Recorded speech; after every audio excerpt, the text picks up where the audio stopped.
You're welcome. Milkshake.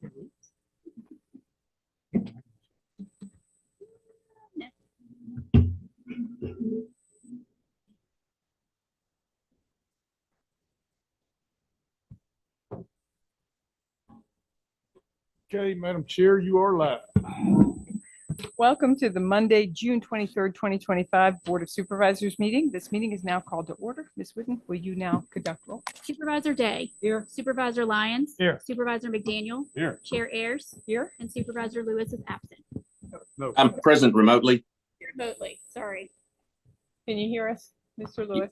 Yes. All righty. I'm gonna turn him up a little bit. Okay. We will now offer an invocation followed by the Pledge of Allegiance. Those attending are not required to participate, but if you would like to, join us, please stand. Lord, as we meet here today, we remember the family of Otis Meade as they mourn his passing. Give them peace and comfort during this time. We also pray for those among us that are ill and ask for their healing. We pray for the safety of our military during this uncertain times and for our leaders of our great nation.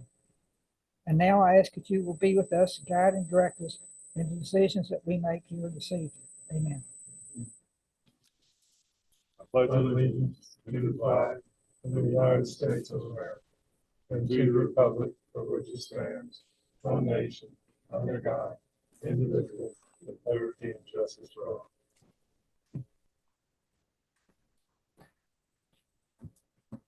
We will hold citizens' comments near the beginning of the meeting. We will do our best to take citizen comment remotely. There are two options for citizens to offer comment. To join by telephone, you may dial in to one of the numbers listed on the county website.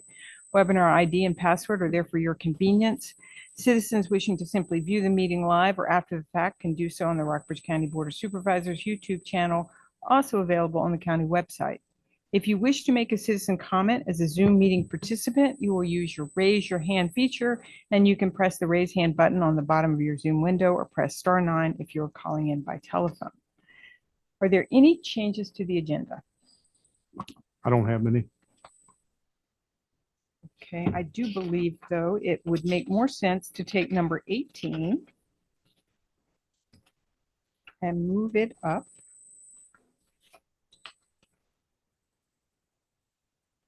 to where did the first public hearing? We'll move it up. We'll move it to 12. Thank you. You're welcome. Recognition of the new employee, Spencer. Okay, Mr. Zalman, can you come forward? All right, we've been trying to do this for a while, and Brad keeps going out on calls, but he didn't have one this evening. But I finally get to introduce Brad Zalman. He's our Deputy Chief of Fire and Rescue. He's a county native, grew up on a multi-generational farm in the Effinger area, and he graduated from Rockbridge County High School in 1996. Soon after, he started volunteering with Lexington Life Saving and First Aid Crew. And in June of 1998, he got his first EMTB certification.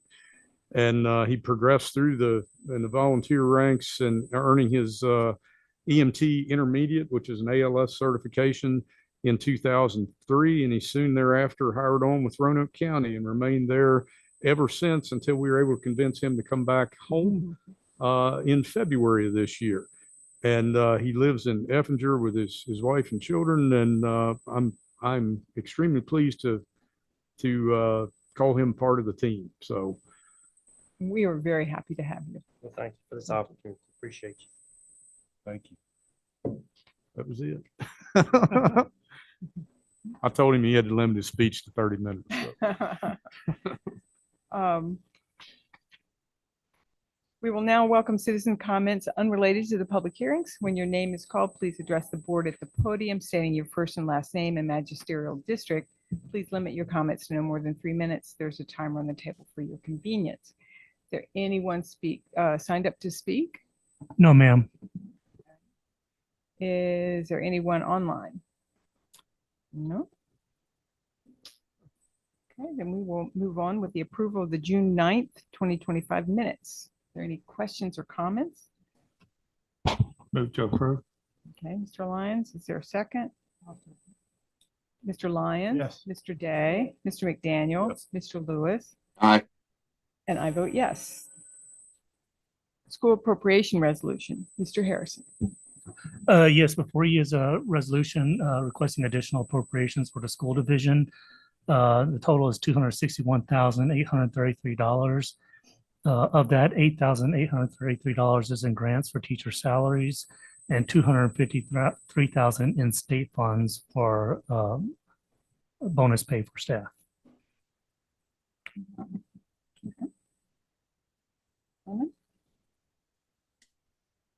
Make a motion to approve. Second. Mr. McDaniel? Yes. Mr. Lyons? Yes. Mr. Day? Mr. Lewis? Aye. I vote yes. County closeout for FY 2025, Mr. Harrison. Yes, before you is a resolution authorizing the payment of bills and additional appropriations. The total amount of bills this period is $566,096.48. Additional appropriations amount to $297,637 and are detailed in the resolution. The general fund revenues as of today, and I want to be clear about this, this isn't the final closeout numbers, but should give you an indication of where we'll end up. Total revenues amount to $61,296,174. Expenses at $58,190,553 with a year-to-date difference of $3,105, $5,621. And that's the general fund. The finance, IT, and school division staff continue to work on the municipal software project. Julie and David have finished the chart of accounts. They're still working on some object codes, but kudos to them. That was a lot of work on their part. But I appreciate all of my staff putting in the extra time in addition to their normal duties, and because they've done a really good job. We're a little bit behind on things, of course, so we appreciate the board's patience on that. The preliminary audit is gone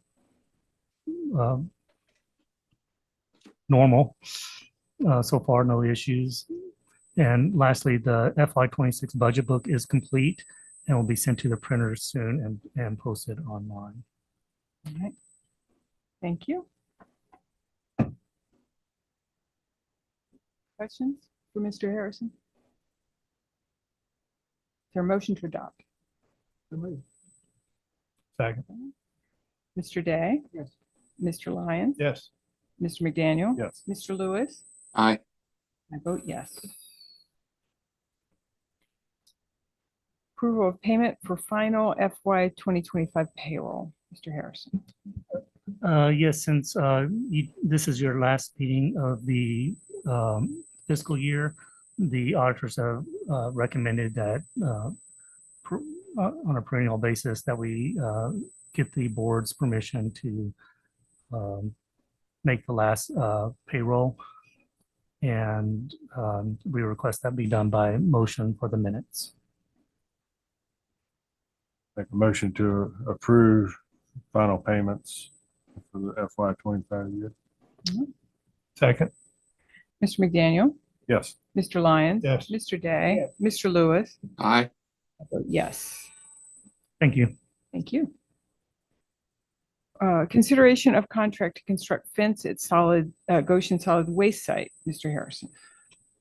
Yes, as you recall, a few meetings ago, we requested and received from the board an additional appropriation to construct a fence around the Goshen Collection Center. So we have a contract that's been reviewed by the county attorney, and that contract is with the Hossetter Excavating LLC in the amount of I know we had it covered um, in the, with our appropriation. And thank you, $22,201.30. Thank you, Brandy. And this is to do the whole perimeter, and it provides this, the slat fencing that you see at other sites. And we're requesting approval of this to permit the county administrator to execute the agreement.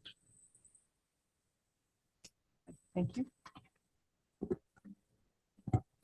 A motion to adopt the resolution to construct the fence. Move to adopt the resolution. Mr. Lyons, is there a second? Second. Mr. Lyons? Yes. Mr. McDaniel? Yes. Mr. Day? Mr. Lewis? Aye. I vote yes. Thank you. Thank you. Consideration of farmer's market application for Cars Creek Country Market. Yes, you may recall that the Carrs Creek Farmers Market has been operating for multiple years on the Hart property.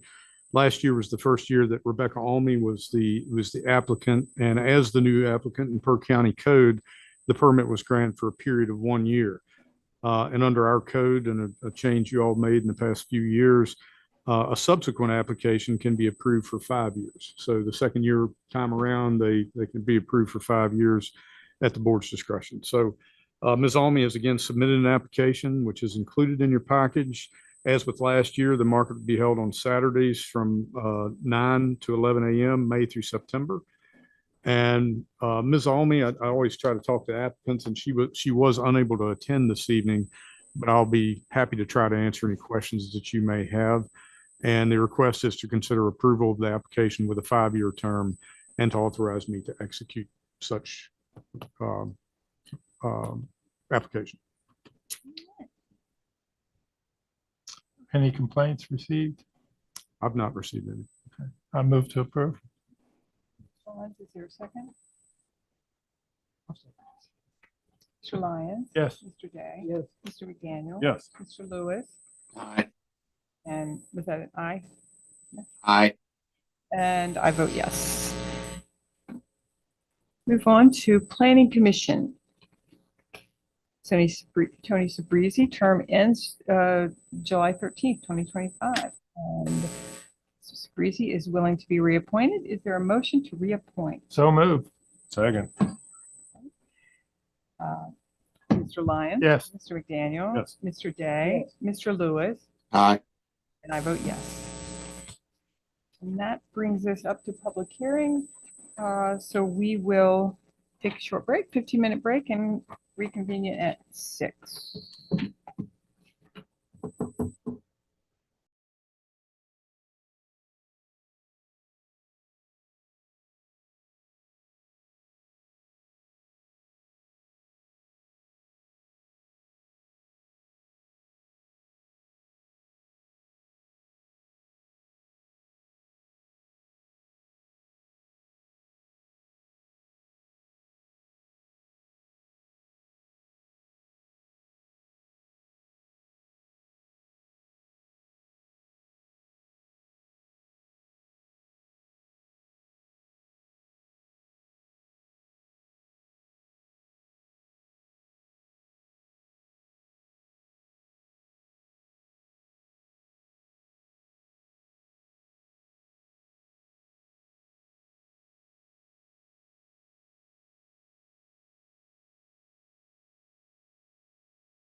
Or back to life.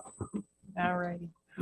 We will begin our public hearings, but we will begin with number 18 on the agenda. Public hearing on ordinance permitting the payment of bonuses to certain employees. Mr. Harrison. Yes, thank you for being accommodating, Madam Chair. As you recall, back on May 27th, the staff brought to the board's attention that in order to provide bonuses to county employees, it must be done by ordinance according to state statute. The bonuses are only those bonuses that were in the adopted budget. And those bonuses are largely provided by the state for constitutional officers and their employees, the registrar and their employees, and social services. So this is just an ordinance to that effect, and nothing more. Again, this does not exceed what's already in adopted budget. The state requirement to do it. Then I will open the public hearing. There is no one signed up. Anyone online? No one with a hand raised. Is there anyone seated that would like to address number 18 on this? If not, I will close the public hearing. Gentlemen, are there any questions or comments? Move to approve. Okay. Second. Mr. Lyons? Yes. Mr. McDaniel? Yes. Mr. Day? Mr. Lewis? Aye. And I vote yes. Thank you. Go back to number 12.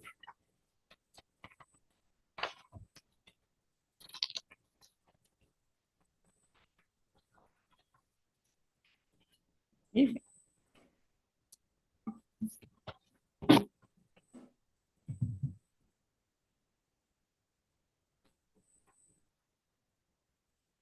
The Okay, we got application, a staff change here. yes, taking hold on, place. we'll take a second. This is the application for a special exception permit to develop and operate a dog training facility. And we will turn it over to Mr. Whitmore. Yes, Madam Chair, we have 5 public hearings tonight related to land use. And the first is Cassandra V. Harding, 405 McClure Boulevard, Fairfield, Virginia. Application for a special exception permit to develop and operate a dog training facility, a private school in the agricultural and general uses A2 zoning district.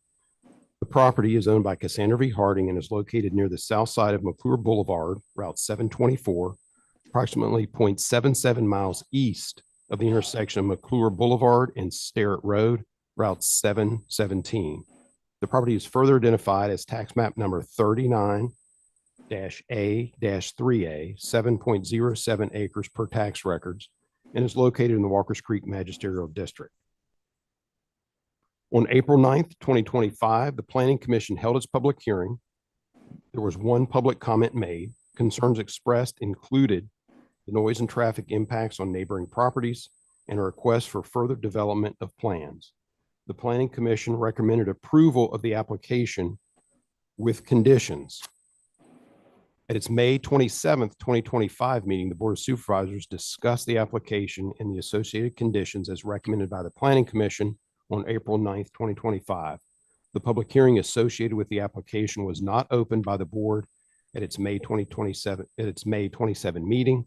The application was set over to tonight, June 23rd. And there are 7 conditions that were advanced by the Planning Commission. I can go through them if the board would like. Would you all like to hear these? I think for the public, actually, that would be Okay. very helpful. Yes. Condition number 1, substantial compliance with systematic plan titled tax map number 39-A-3A, 7.07 acres per tax record, showing the existing building and fences. Number 2, individual day training activities are limited from 9 a.m. to 5 p.m. 3 times per week. All individual training activities shall be conducted within the existing building. Individual training activities are limited to 4 dogs on the property at one time, excluding the landowner's dogs. Group training shall be limited to from 9 a.m. to 5 p.m. 4 times per month. Group training activities are limited to 4 dogs on the property at one time, excluding the landowner's dogs. Training dogs is limited to general obedience and or training of service dog classes. No steady shot training shall be allowed. Number 5, boarding operations shall be limited to customers of the private school and no more than 5 consecutive nights during the period of training, limited to individual day activities. Condition number 6, compliance with section 1303.03 general lighting requirements and section 13.03.04 general design requirements of the County of Rockbridge Land Development Regulations. Condition number 7, relocation of existing gate to provide for adequate turnaround on the Harding property. And I'll note, Madam Chair, that the board has received 5 written citizen comments on this application. And all of those have been forwarded to the board. Thank you. And Ms. Harding? Would you like to? I feel like I've already over communicated in terms of what I've the documentation that I've gotten you and coming before you guys a couple times. So I think I'm just ready for questions and like hammering through some of the details that. All right. We did have quite a lengthy letter from I believe your lawyer and making suggestions. We did find that there were so many changes requested from the application that we had 2 choices. We can either say to you that we really need to send that back to the Planning Commission, or we can go forward with this. And part of that is up to you. If you are rethinking the scope and the wording and you would like to have another go at this, then perhaps that would be the way we should do it. To do any substantial changes in what the Planning Commission has already approved and worked on, that would seem to be the route that we should go. But we can review what we're looking at right now, make certain changes that we certainly can do. So how are you feeling? If you wouldn't mind taking the time, I'd love to go through some of the changes that you might, the little things, you know. Well, can you lead me here in what you think might be appropriate to? Is there anything on the 7? We talked a bit about kenneling. You had mentioned last time that you really weren't applying to have a kennel, that having boarding dogs was really not what you were interested in, correct? Correct. So that you might want to board a dog that you were training for 5 days. And you also spoke about, do you do work for nonprofit organizations, service dog organizations? I will be. Okay, so it will be volunteer. that is something where a dog would come into your home and live with you, right, as your own dog. Correct. But it wouldn't be your own dog. Correct. So having a 5-day limitation on a service dog would be a problem, but that is not a dog that would be living in this training facility, correct?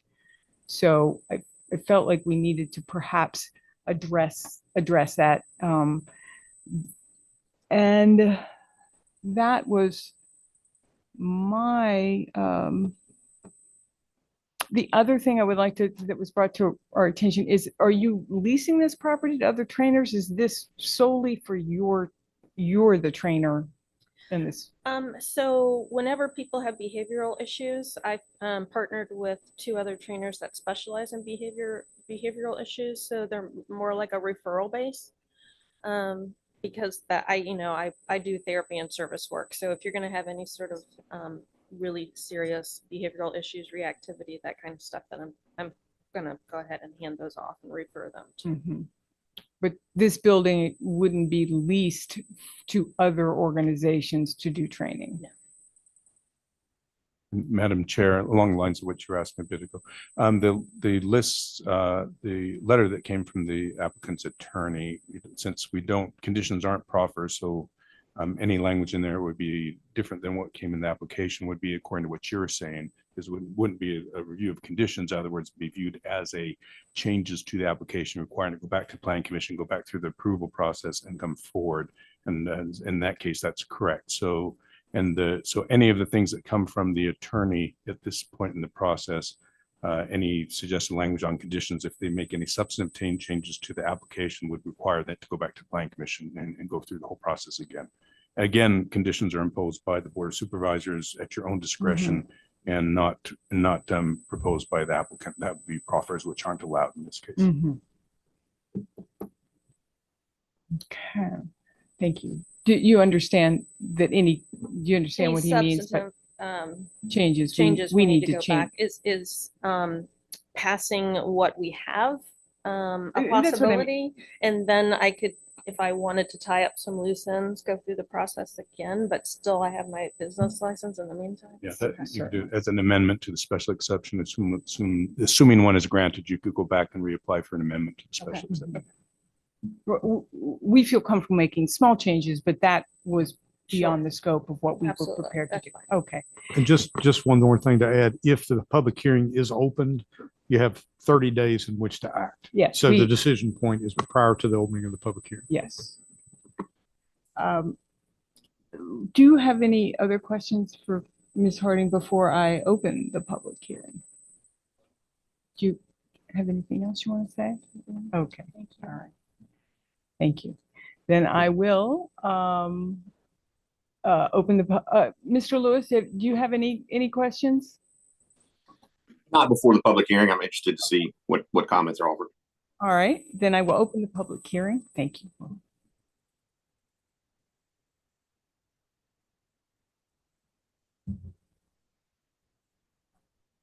And there's no one signed up to speak. All right. We have one hand raised online.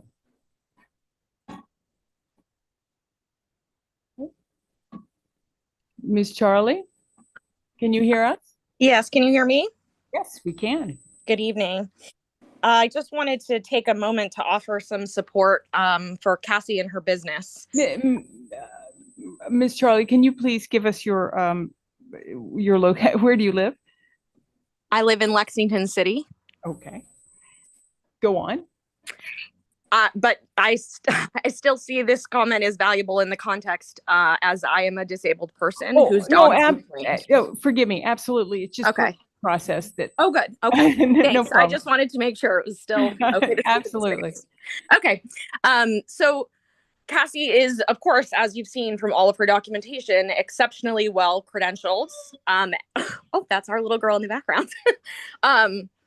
And very professional. Her space also offers a temperature-controlled training environment, which is essential to conditions like mine that service dogs may be well suited for. I personally have a fainting condition and would not be able to train my service dog in any other way. We've been so grateful also to have a safe place to send our service dog prospect for short boarding and to get training accomplished. Service and therapy dogs have to remain neutral at all times, and sending a service dog prospect to a boarding kennel is asking for problems when it comes to public access. It can completely derail the dog's training and thus their impact on their disabled handler. Service dogs make our community safer and more accessible, and they are exceptional animals who bring knowledge and expertise about their owners' needs that aren't available in most public environments. Indeed, they make it safer for everyone. Their gifts would not be actionable without incredible trainers like Cassie. We ask that you please approve her business license with limited limitations that would make it very difficult for her to conduct her business in the ways that her clients need in order to access the community. We believe that this will help move our community closer to being designed for everyone and with everyone in mind. Thank you. Thank you very much. Anyone else?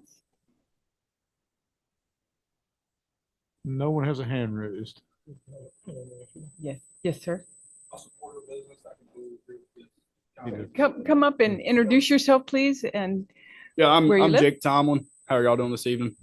I live here in the Rockbridge County area. I have something on the proposal this evening, but without getting into that, I completely support a dog business in this county and what she's doing and offering service animals in that training. Thank you, sir. Thank you. Is there anybody else that has anything that they would like to say? No hands raised. All right.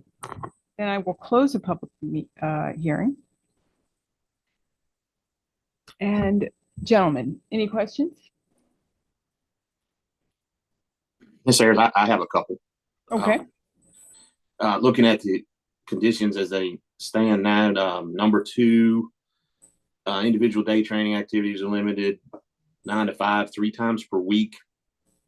All individual training activities shall be conducted within the existing building.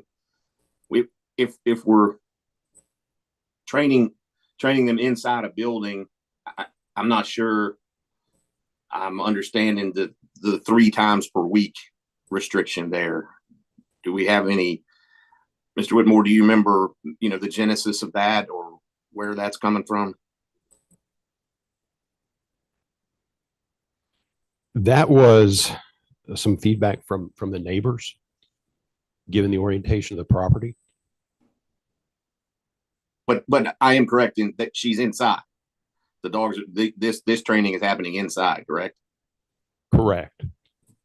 And even the outside is not visible and quite a distance from the neighbors, correct? Well, it's 7 acres in a sense. So given that orientation, that would be a factor there as well. I also have a 9 to 5. That means anybody that's working can't have an obedience class. And as someone that has used obedience classes for every dog I've ever owned, I just think it's kind of a shame that can't be something our community can benefit from. So I would like to see it extended at least to 6, maybe even as much as 7 p.m., but whatever you gentlemen feel. And also I don't see why somebody should be able to use their facility and their house to train 4 dogs on a Saturday when it affects literally no one. So that's my feeling. That's my preference on that. Anybody have anything else? Mr. Lewis, is that what you were thinking of, or? Yes, ma'am. To the times, I certainly see your point there. And I'm not sure if the planning commission was looking at a certain number of hours in total or exactly what those hours were. But so potentially if it was a certain number of hours, you could start later and go a little later to allow folks who, as you pointed out, might not be able to get there before 5, if that was a concern. But I'm not sure that it needs to be. Yeah. So, 9 to 7, something like that would seem to me to be reasonable. Again, we're inside. Is this the hours and times that the applicant gave, requested? I don't believe so. Would you like the hours? What were your requests for hours? I'm finding, like you're saying, that people are really requesting a lot of group classes. They're much more affordable than private lessons. And so, yeah, I think if we need to shave off hours, I would rather do it in the morning, like start at noon and go to 8. That would be helpful. And then can I mention one other thing? I wanted to talk about the pause on ground versus the pause in cars, because I don't really have a lot of control over who's bringing what in their car. I can only control what dog is on the ground. So I just thought maybe the wording of that could be switched from the original parameters to something a little bit more specific about, what's considered on property versus dogs that somebody might have in the car with them. So your group training though is limited, under this current thing is limited to 4 times a month. Yeah, that's not gonna be nearly enough, but if I You're need already to- limited to 4 dogs on the ground. Yeah. Right? Yeah. So It's very you- limited.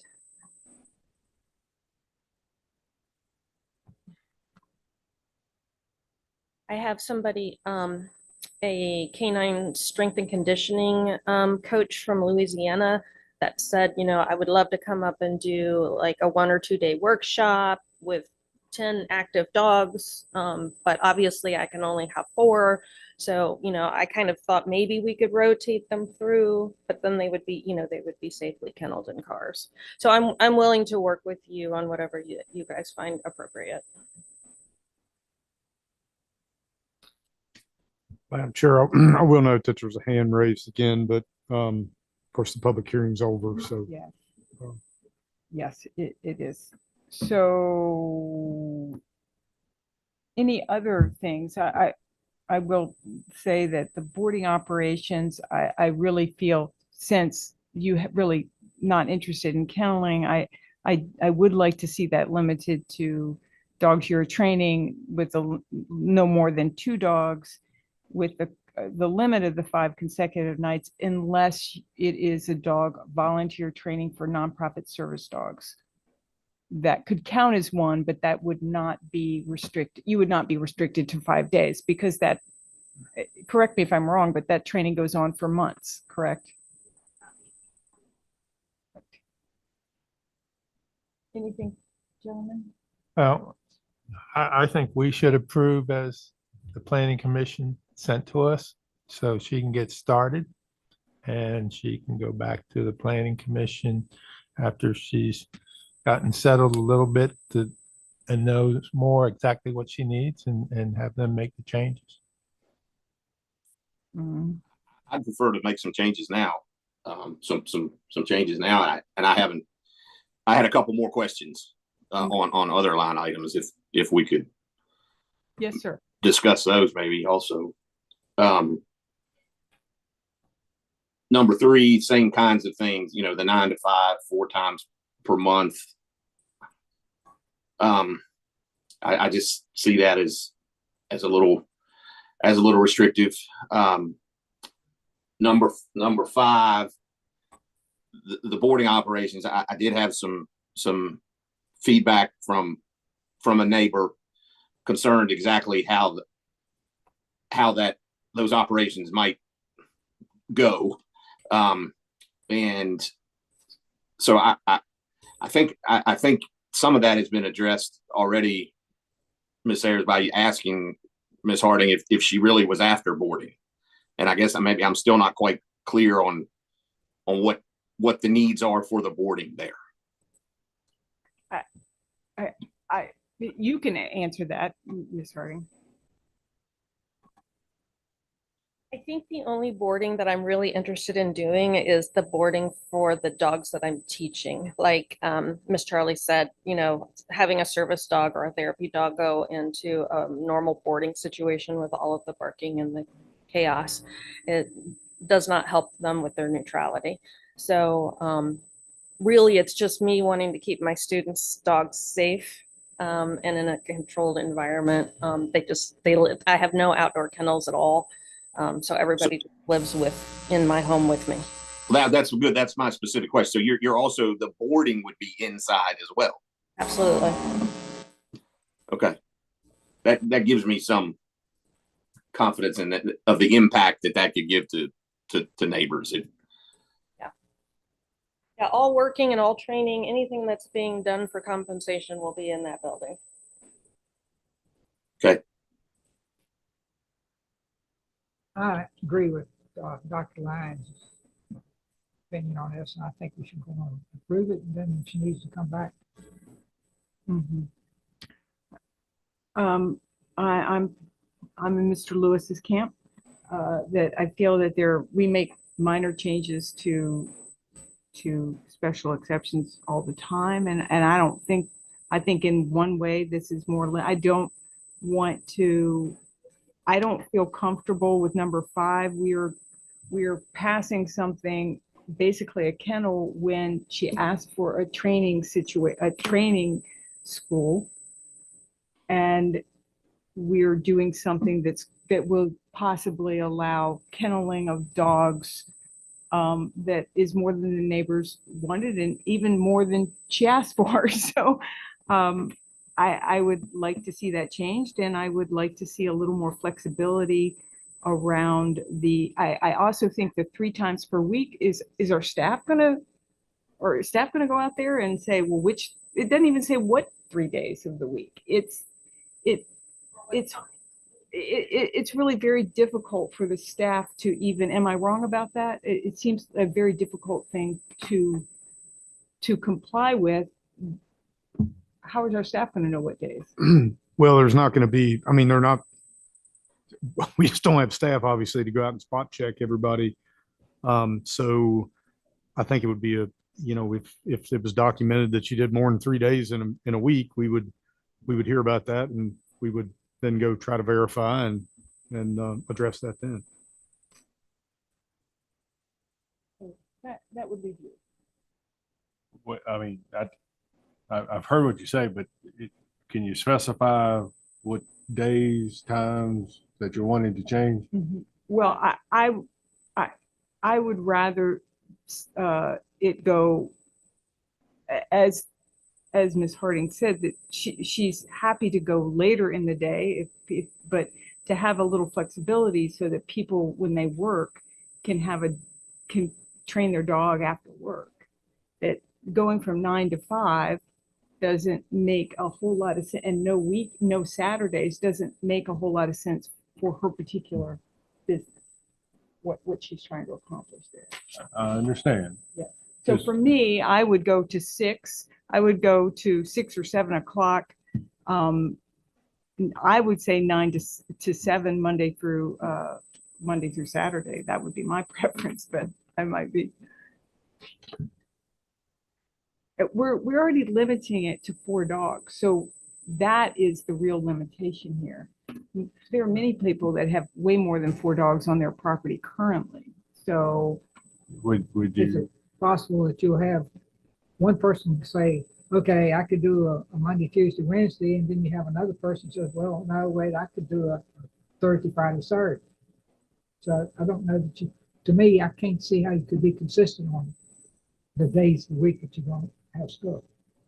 that's why I think that just broadly Monday through Saturday and allowing the woman to conduct her business the way she would like to do it makes more sense than limiting to Monday, Monday, Wednesday, Friday, yeah, you can't do it. Well, and just as a note, the conditions advanced by the Planning Commission did not specify weekdays or weekends. It was just a number of total days. So 3, so it could be Friday, Saturday, Sunday in terms of what it's done. Yeah.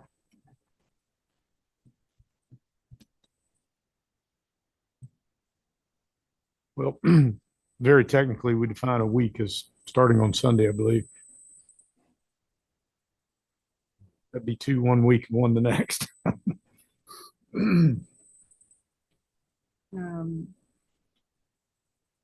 Well, that would be my preference, is to extend the times and extend the days in 2 and 3.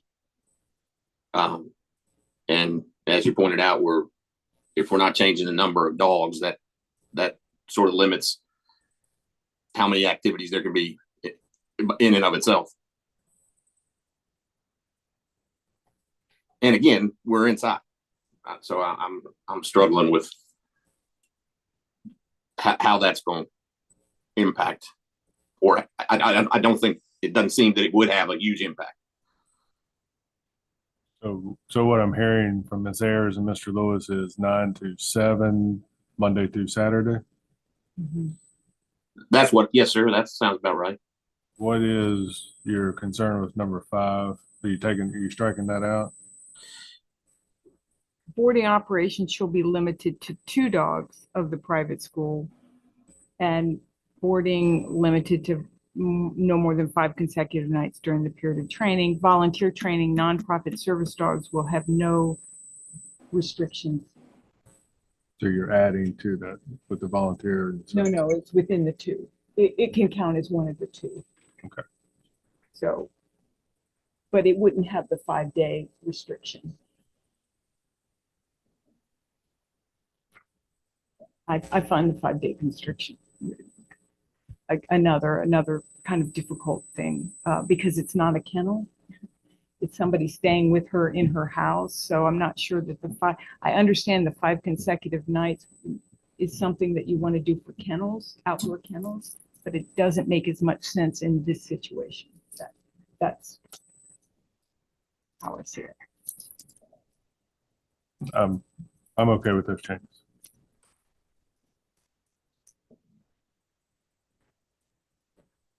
Yeah. So You- are we at the point of recommending approval?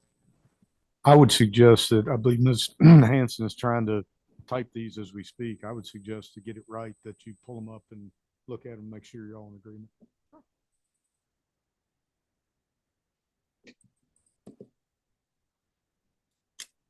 And so if I was hearing that correct, it would be 9 to 7 PM May need to zoom in on that. for number 2 and number 3. Is that correct? That was my understanding.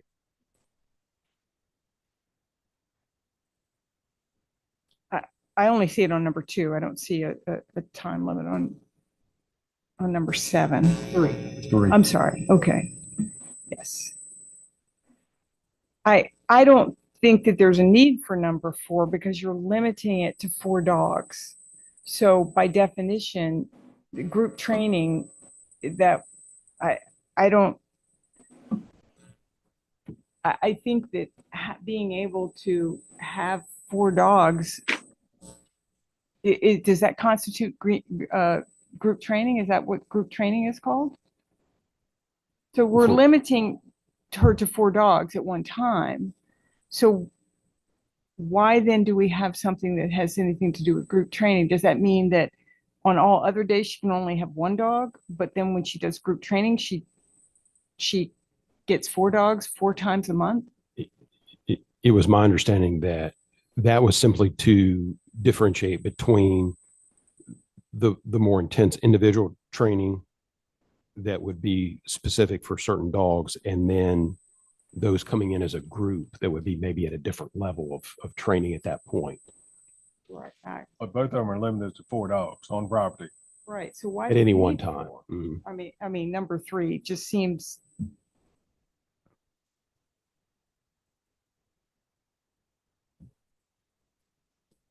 If I may add, just purely from a drafting point of view, since number 2 refers to individual training and limits the dogs, 4 dogs for individual training, I think we'd have to change the wording to make sure that it would include group training. Because this is the way it's currently worded, it's 4 dogs limited for individual training. So we could just limit to 4 dogs, period, and just change that. If I that's don't what know why want you to do. need individual or group. That's 4 dogs on the property. At one time. Just change 2 to say training activities basically, and remove individual and group.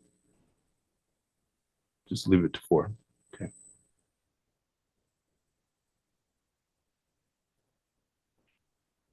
And then you tell us when.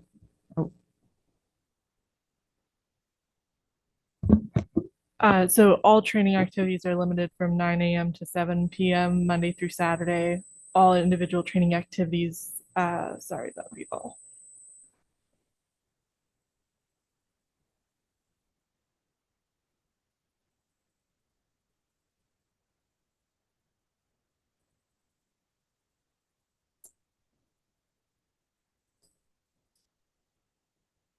All activities shall be conducted within the existing building and are limited to 4 dogs on the property at one time, excluding the landowner's dogs.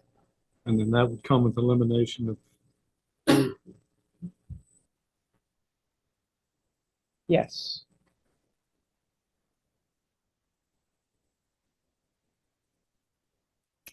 And then correct me if I'm wrong, gentlemen, but boarding operations shall be limited to 2 dogs of customers of the private school or we're limited to two. Oh, so we can just limit it to two if we're not doing the 5 consecutive nights, right? That's what she's got up there. Okay, perfect. And I'm sorry to clarify, we are getting rid of the no more than 5 consecutive nights during the period of training.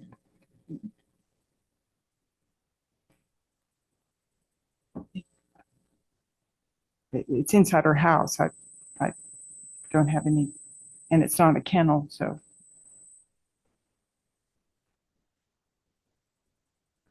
And would that be limited to individual day activities as well, or just all, would that apply to all training activities?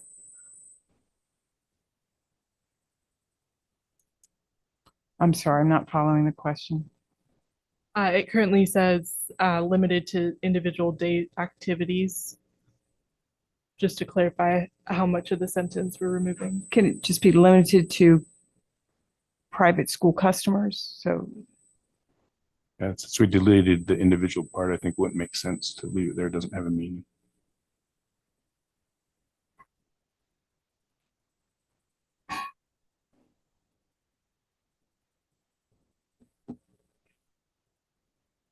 And then I was a little unclear on the volunteer training of nonprofit service dogs shall have no restrictions. since we Are we don't have a removing that restriction of the portion? 5 consent, we don't need that part anymore. Just 2 dogs.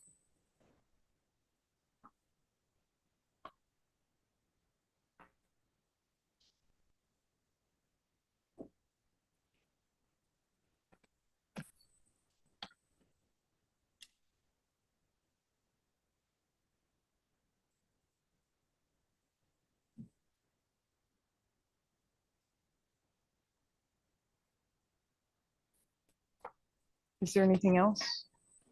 Did we cover it? Does that look accurate? to you? No, I was asking them. Look like what you want? That suits Mr. Lewis? Yes, ma'am. I don't disagree, but I think we've made substantial changes and I don't think that's our position. And so I reiterate that I'd prefer to approve what the planning commission sent to us, and that leaves the door open to go back to them and get things. And it doesn't hold up the business license. Well, we believe we've opened the public hearing and closed the public Right. hearing. So we need to act. And I understand that. In terms of, we have restricted slightly the boarding operation that she says she doesn't need. So I don't think that that's an issue. And we have changed the time instead of 3 specific. In some ways, we've reduced it so there's no Sunday. And we have given her 2 more hours in the evening to conduct classes for people after work. I don't see this as a huge expansion, personally. But I certainly respect Dr. Lyons' opinion for the planning commission, and I have struggled with this as I've looked at it, but I agree with Ms. Ayers. I'm not sure that we changed a whole lot. We just tweaked a couple things. So I would like to move we approve this application with these changes as Ms. Hanson has it on the screen, which is all I can see. thank you. Is there a second? Before I second, I respect Dr. Lyons and Mr. Day's points as well. The only reason I'm willing to go along with it is because it's all indoors. If it was outside and be interfering with the neighbors, I would want to go back and change, but it's all indoors. Shouldn't be an interference with the neighbors. So I will second the changes that were done. All right. Mr. Lewis? Aye. Mr. McDaniel? Yes. Mr. Lyons? No. Mr. Day? Yes. And I vote yes. Thank you. We will move on to number 13, Washington Lee University, application for the special exception permit for the expansion of a private school in the agricultural transitional A2 zoning district. Mr. Whitmore. Yes. Property is owned by Washington Lee University and is identified as 126 West Midland Trail, Lexington, Virginia. The property is located on the north side of West Midland Trail Route 60, approximately 0.15 miles west of the city of Lexington. The property is further identified as tax map number 61-A-44, 68.9 acres per tax records. The property is in the Carrs Creek Magisterial District. Property is located in the Agricultural Transitional AT Zoning District per section 603B.03-17 of the regulations. Private schools are used by special exception in the AT zoning district. The application is for the development of a driving range and practice green for use by the W&L golf teams. On May 14th, 2025, the Planning Commission held its public hearing. There were no public comments made. The Planning Commission recommended approval of the application with conditions. And I can go through those conditions if you would like. Okay, please. Condition number 1, substantial compliance with the schematic plans prepared by Washington Lee University, titled Proposed Driving Range, Peniel Farm, W&L, dated March 18th, 2025, and schematic plans prepared by Washington Lee University, titled Proposed Golf Practice Additions, Peniel Farm, W&L, dated March 18, 2025, and a revision date of March 15, 2025. Condition number 2, no outdoor lighting will be associated with the driving range or green. Condition number 3, no tree or vegetation removal on the east or the west side of the property associated with the driving range. Condition number 4, the site modification shall be reverted to the original condition at the end of the special exception period. Condition number 5, use of the driving range and putting green shall be limited to Washington Lee University. Condition number 6, the period of validity for the special exception permit shall be October 31st, 2028. Condition number 7, approval contingent on Virginia Department of Transportation, erosion and sediment, stormwater management approvals, and all applicable state and federal regulations. Thank you. All right. We will open the public hearing. Excuse me, Madam Chair, before we open the public hearing, I just would note that what the regulation, the conditions were up there were a little bit different than conditions that were read. So we probably want to clarify which ones are correct. Specifically condition number 3, I noticed a difference in. So bear with me, let me share it here again.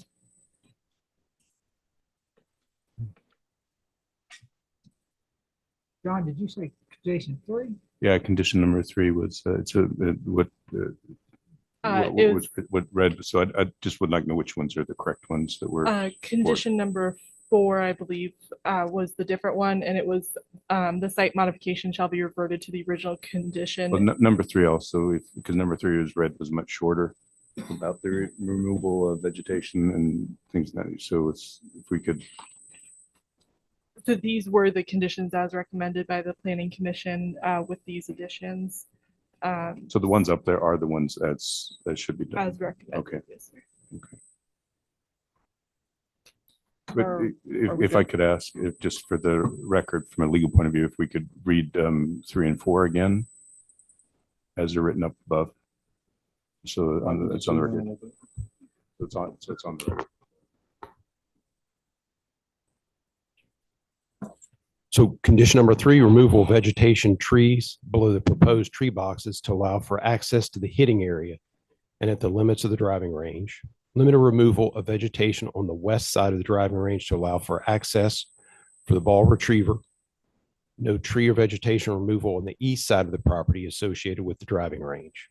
And then condition number 4, the site modification shall be reverted to the original condition, excluding the vegetation tree removal at the end of the special exception period. And would you mind reading number 5 again? There's some concern. And number 5, use of the driving range and putting green shall be limited to Washington Lee University men's and women's golf teams. All right, are we good? Okay. Now we'll open the public hearing.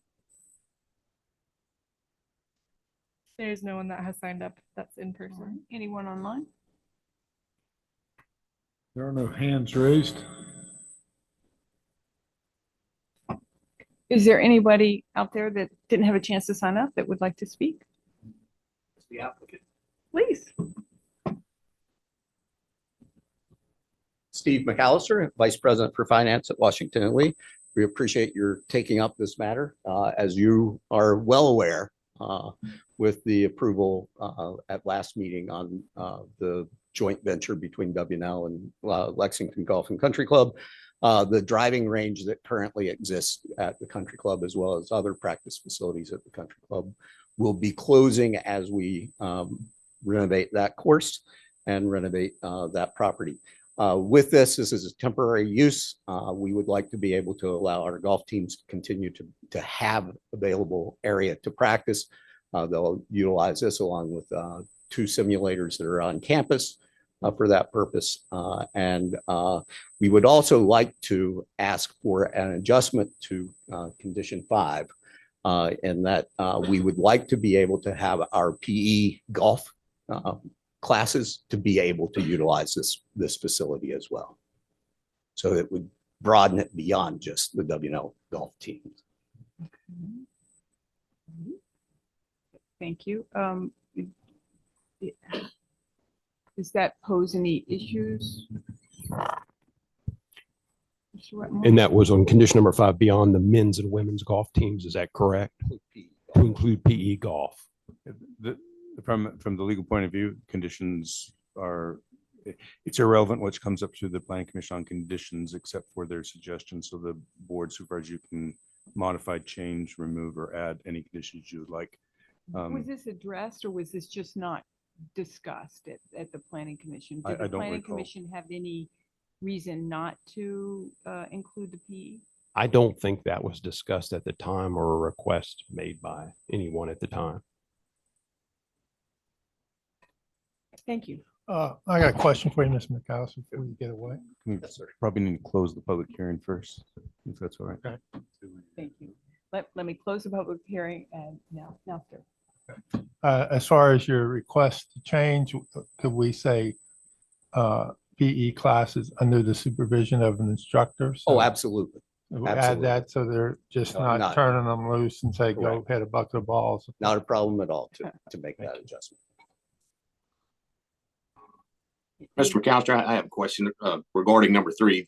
Thank you, John, or Mr. Dryden, for bringing that up.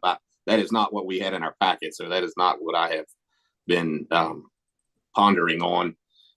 So number 3 of the removal of vegetation on the west side, it's what I have is there will be none.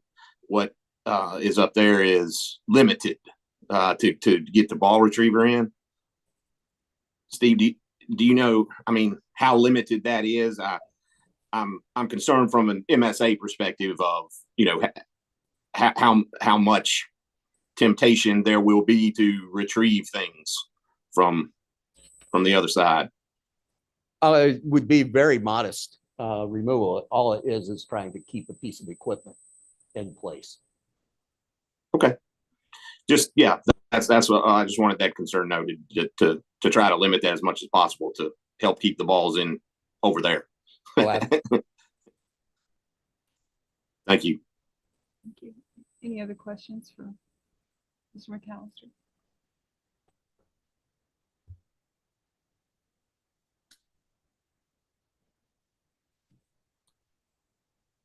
Any other questions, comments? No, I'll make a motion to approve with the change of adding for PE supervised. And that's it. Can we put them up on the screen? So Yes, let's do that. all look at it?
and I apologize, the spacing is a little funny. I would change that, not to include, but, and W&L Washington Lee, of course, is what it would be officially.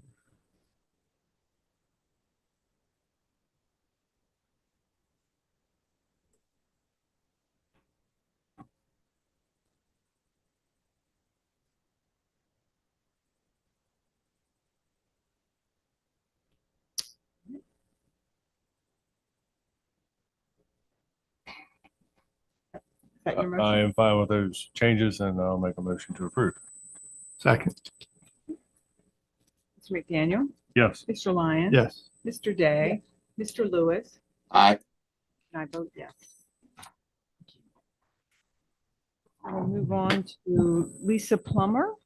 Application for a special exception permit for the construction of an accessory structure in the Zone AE floodway in a special flood hazard zone. Yes. Lisa Plummer, 125 Furs Mill Road, Lexington, Virginia, has made an application for a special exception permit for the construction of an accessory structure in Zone AE hatched, the floodway in the special flood hazard area. The property is located on the south side of Furs Mill Road, Route 631, approximately 0.23 miles west of the intersection of North Lee Highway, Route 11, and Furs Mill Road, Route 631. The property is owned by Lisa N. Plummer and is further identified as tax map 61A1-4-7A. The property is located in the residential general R1 zoning district and is within the flood hazard overlay district FH1 per section 608.11-2(1) of the regulations. Structures accessory to residential uses in Zone AE hatched floodway of the special flood hazard area is used by special exception in the FH1 overlay district. The property is in the Cars Creek Magisterial District. Planning Commission held its public hearing on May 14th, 2025. There were no public comments received. The Planning Commission recommended approval of the application with the following conditions. Condition number 1, the proposed addition to the existing accessory structure shall not exceed 100 square feet. Condition number 2, when storm warnings are issued, all hazardous materials, chemicals, i.e. fuels, oils, pesticides, shall be removed and relocated outside of the floodway. Condition number 3, approval contingent upon Rockbridge County Building Department approval. Thank you. All right, is the applicant? Yes, Ms. Plummer is here this evening. Come on up.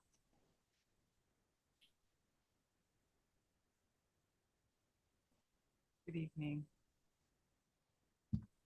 Would you like to speak on your application? It's pretty basic. We have an old outhouse and we're using it as a shed. We've redone it to match the house, and I had some old windows and I just wanted to do a little potting shed for my husband. So it's just extended towards the river a little bit.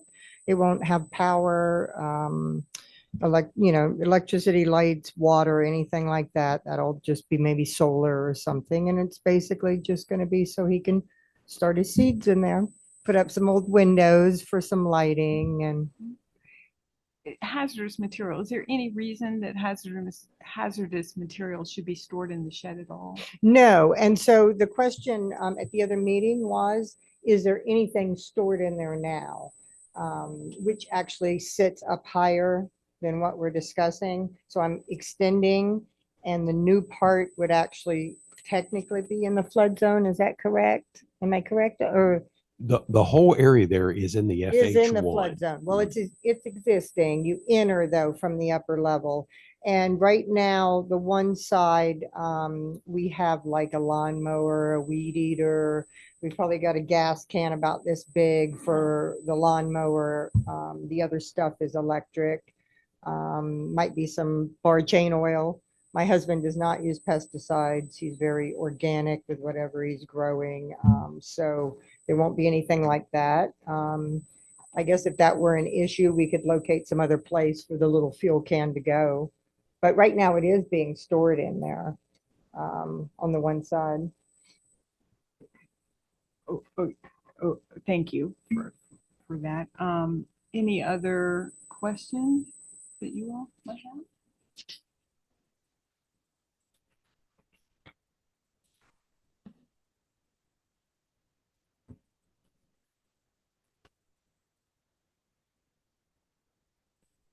So you don't have any objection to hazard, you could see the issue with hazardous material in the flood zone. Absolutely, So if absolutely. we could, that would be my preference is to.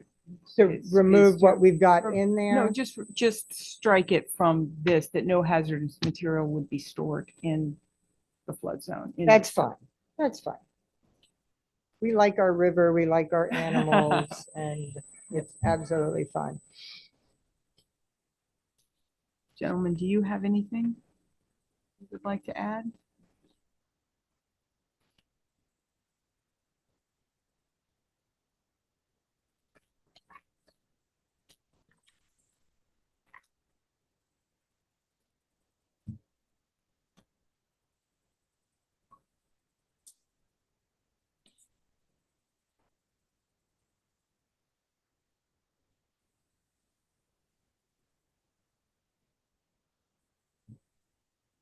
Thinking that changes. I will, thank you. I'm going to open the public meeting. Okay. But- Should I but- sit down? Yes, you Okay. may. Prior to open, can I just clarify? Did you say hazardous materials?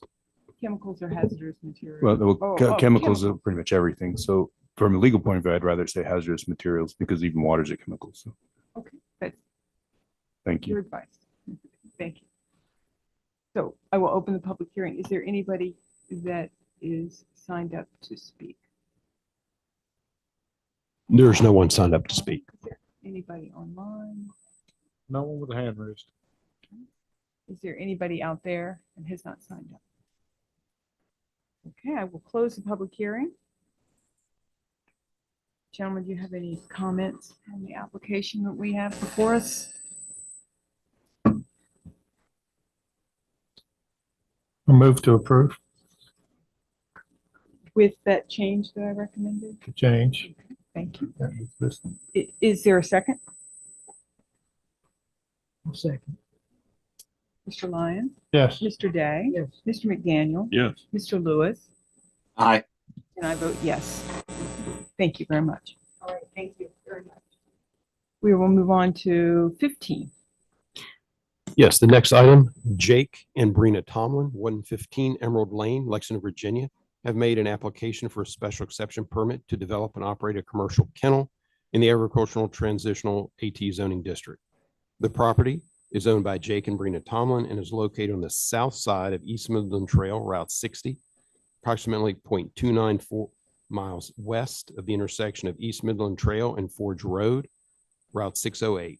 The property is further identified as tax map number 89-A-19A, 22.933 acres per tax records, and is located in the Buffalo Magisterial District.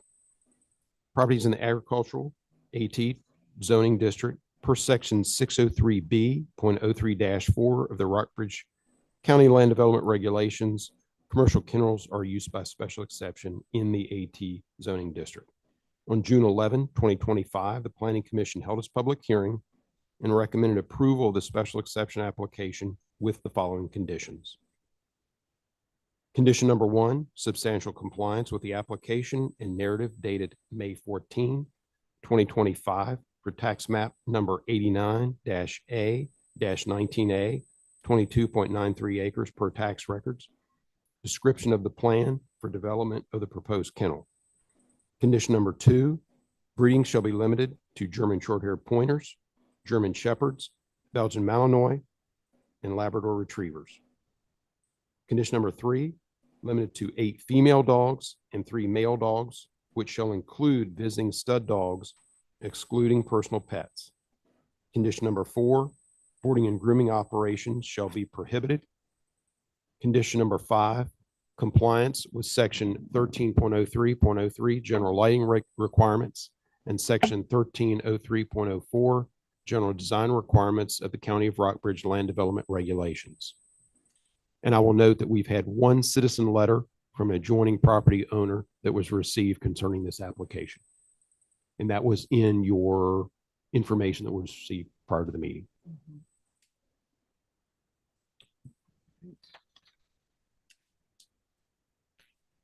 Would you like to speak? Yes, ma'am. So I originally applied for the German short hair pointers and the German shepherds. After the planning commission meeting, we extended that to the two other breeds that were mentioned just a moment ago. We're looking to start with one dog, and use a stud to come in to breed the female, focusing on litters for law enforcement using a training facility out of Augusta County. One dog excels, we move forward, we buy another one, and just taking it as slow and growing as we go, and not just buying, if y'all approve it, buying 11 dogs tomorrow is not the plan. There's a 1,500 square foot barn that sits on a concrete pad on the west side of the property, but it's pretty much in the center of it, just west of the driveway, that I'll be utilizing to fit 11 kennels. There'll be indoor-outdoor kennels, so the dogs could freely come in and freely go out, but they will be individual to keep the dogs separated from each other. All of that's going to take place inside of the barn. Any training, we will have a spot inside of the barn for training, but that's just to test the dogs, their temperament. I'm not going to be certifying dogs for anything. I guess that's the proposal. Is there any questions that y'all may have? Can you speak a little bit? The training's happening in Augusta County? Yeah, so temperament training, if somebody reaches out to me, not all dogs from a litter meet the requirements for law enforcement. So some dogs will have to be sold to a duck hunter, just depending on the drive of the dog. So there's a certified trainer in Augusta. If somebody is wanting to buy my dog and buy one of the puppies and have it trained for duck hunting, I would be taking that dog to Augusta to have that done. I'm not going to be training that dog in my facilities.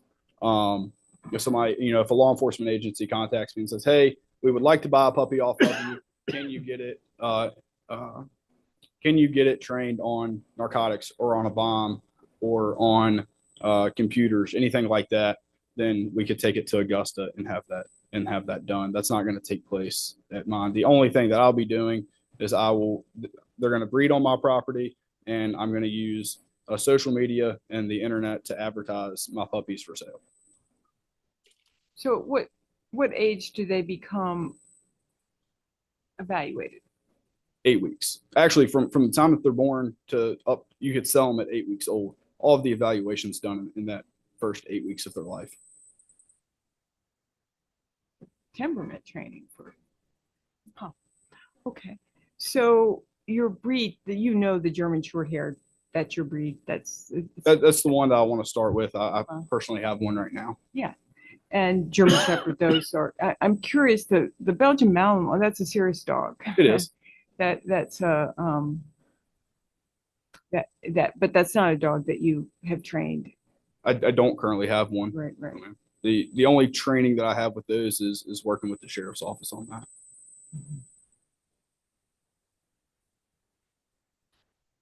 So on the 11 dogs, correct me if I'm wrong, but I think we have moved for a certain time limit that they can have X amount of dogs at that the count goes not at 8 weeks, but by 16 weeks, any dog on the property 16 weeks, or maybe it was 12 weeks and older, counts towards the 11. That is accurate. On our previous application, that's what we did. Yeah, and I think that's really important because it's really hard to say, is this dog being, going to somebody's house? I think you need to know how many dogs you're actually counting towards your 11, right? Why 11? Because maybe that's why you had 11, because you'd have a lot of puppies. Is that why? So the reason I originally had 11, it was short math here. Six female German short hair pointers and 2 males, and on the original application, 1 male German Shepherd and 2 females. The planning commission changed it, and we added 2 more breeds to it, but didn't change the amount of dogs. Okay. Just in discussion, they asked me if I wanted the Belgian Mal and the labs, and I agreed to it so that we're not restricted to just the 2 breeds at the time. All right. Gentlemen, do you have questions? Why would the planning commission add this request? That's not a good question to ask you, is it? That's what I wonder. Well, I think that I would ask the same. Are you comfortable with the 2 breeds that you've started out with? I mean, that's where you want to start, correct? I mean, we're not adding extra dogs. Yeah, sure, I could say that I am comfortable, but it was proposed and it got approved by the planning commission. And I think, adding the lab, the German Shepherd can be used for bite work and stuff like that, versus the lab is more similar to the German short-haired pointer when it comes to scent work. So, I wouldn't want to then take that away now when maybe instead of going into a German Shepherd, I say I want to explore and add labs to the business and just do scent work. I would like to keep that opportunity open now that it's been presented. My problem with the Belgian Malinois, that is not, let's say that of a litter of 11, you have 1 dog that's going to the police department for training. Then there are 10 other, those are very serious dogs in the community. Are you familiar? Do you spend a lot of time with them? I mean, other than the police training? That's the majority of the time is with the sheriff's training. office. Yes, ma'am. And the facility that I'm going to use in Augusta, the owner there has one. And so that would be the only other time is at her facility. Mm-hmm.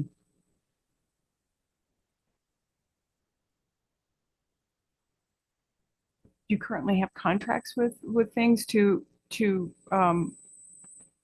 raise German Shorthaired or German Shepherds? I'm just curious how that, being in your field of work, is that, and you train dogs, that's your interest, that's your primary interest in police training?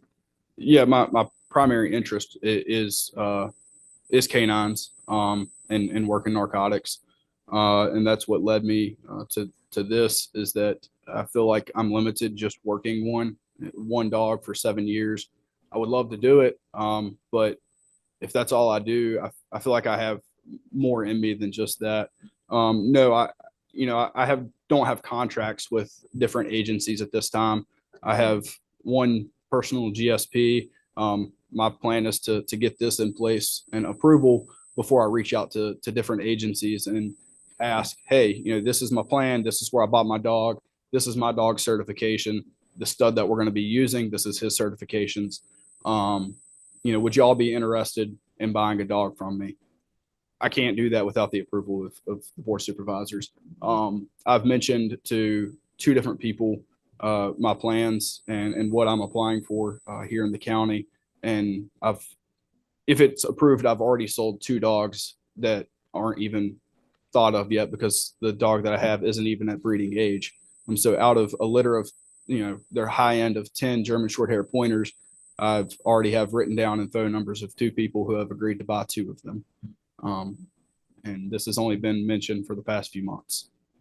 So without any advertisement, I already have interest in it. And speaking of advertising, I believe that was one of the questions of the adjoining property about roadside advertisement, and there will be none of that. I don't plan on putting up any signs around my property. I don't plan on putting up GSPs for sale on stock card paper in front of Walmart. That's not how I'm going to advertise my business. And puppies that might have issues and things like that, are you prepared that those puppies are going to be one of your 11? Yes, ma'am. We'll have to figure out how to move forward. I'm going to be seeking the GSP that I bought came from a breeder out of Missouri, and I'm going to be seeking guidance on over the next year before a puppy's even of breeding age. The one that I want to start with, hey, who do y'all contact with a dog that doesn't meet any standards? And I feel like the answer to that is going to be somebody that just wants it as a pet. A dog that's not going to work, and somebody just wants a good family dog. The GSP is growing, as a popular breed, and people are wanting them as pets. And so that would be my answer up front, but I also plan on to seek guidance from experienced breeders. Gentlemen, questions? Mr. Lewis, do you have anything? Mr. Tomlin, you did touch on that you have some neighbors there on a joint, joint road driveway. Have you had any conversations with them about your plans? Mr. Lewis, I attempted contact. I'd lost the phone number to my neighbor. I couldn't find it. I attempted contact at the residence multiple times, and I could never get them when they were home. I work all different hours. But I went up there during the daytime most of the time, and I couldn't get anybody at home. So I have not had a conversation with my neighbor. But you tried. Yeah, that was yeah, okay. Just wondered. One note for the board.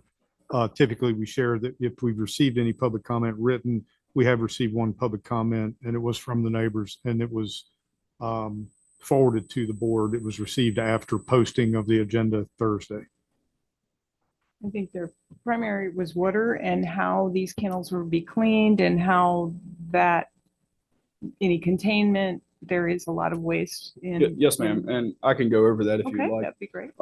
The first question that she had was about the traffic.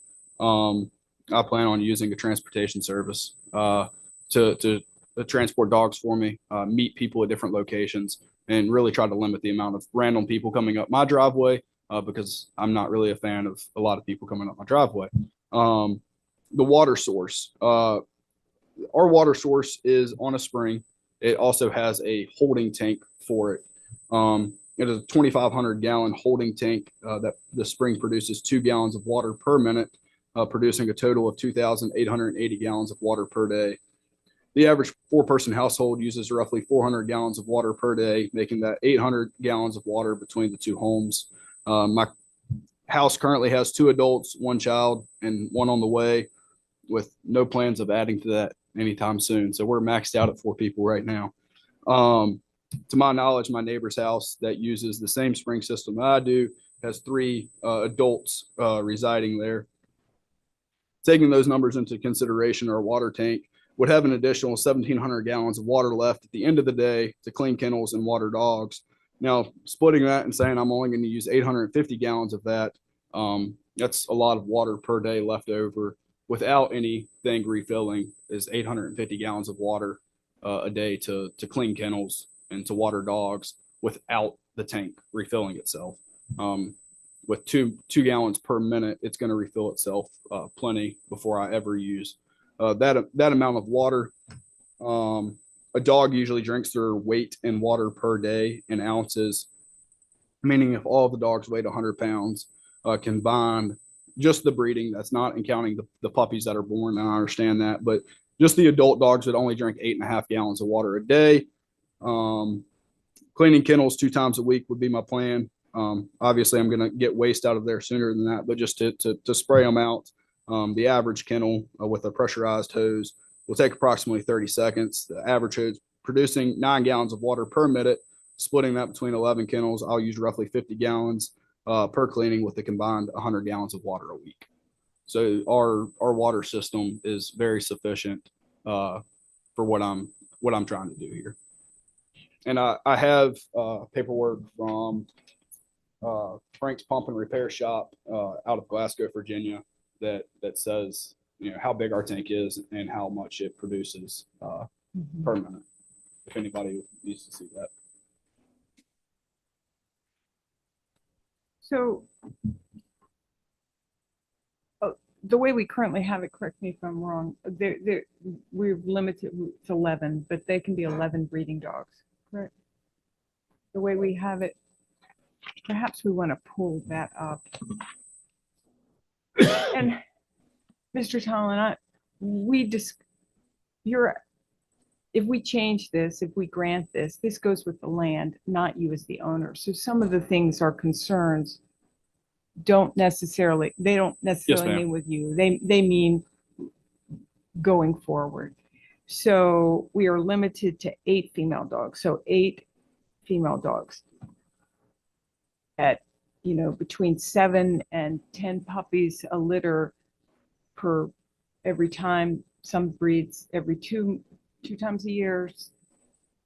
Some breeds once a year. That's a lot of puppies. Yes, ma'am. Yep. That's With it running with the land and not me, I have no clue how this works, but could you put it that the special exception expires at the sale of the land? So therefore you don't have to have concerns of it running with the land. Well, I would personally love that, but I'm not sure what our lawyer said. We can clearly do a time limitation. There were some legal questions whether you can or can't do that, but there's been some legislative change that makes it clear that we could set a number of years. So I would be more comfortable having it set with a number of years.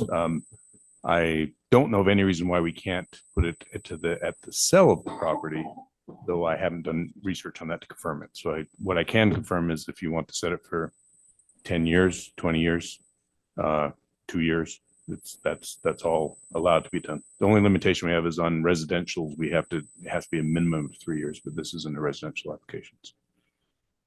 Do you own this land? Yes, sir, I do. Is it 115 Emerald Lane? Yes, sir. Is it still showing as Mr. Sorrells? Yes, sir. I have closed on this house, can provide documents. No, Yeah, it still shows, and I don't know why, but I have all the proper paperwork. Yes, sir. And you all have the property paperwork, correct?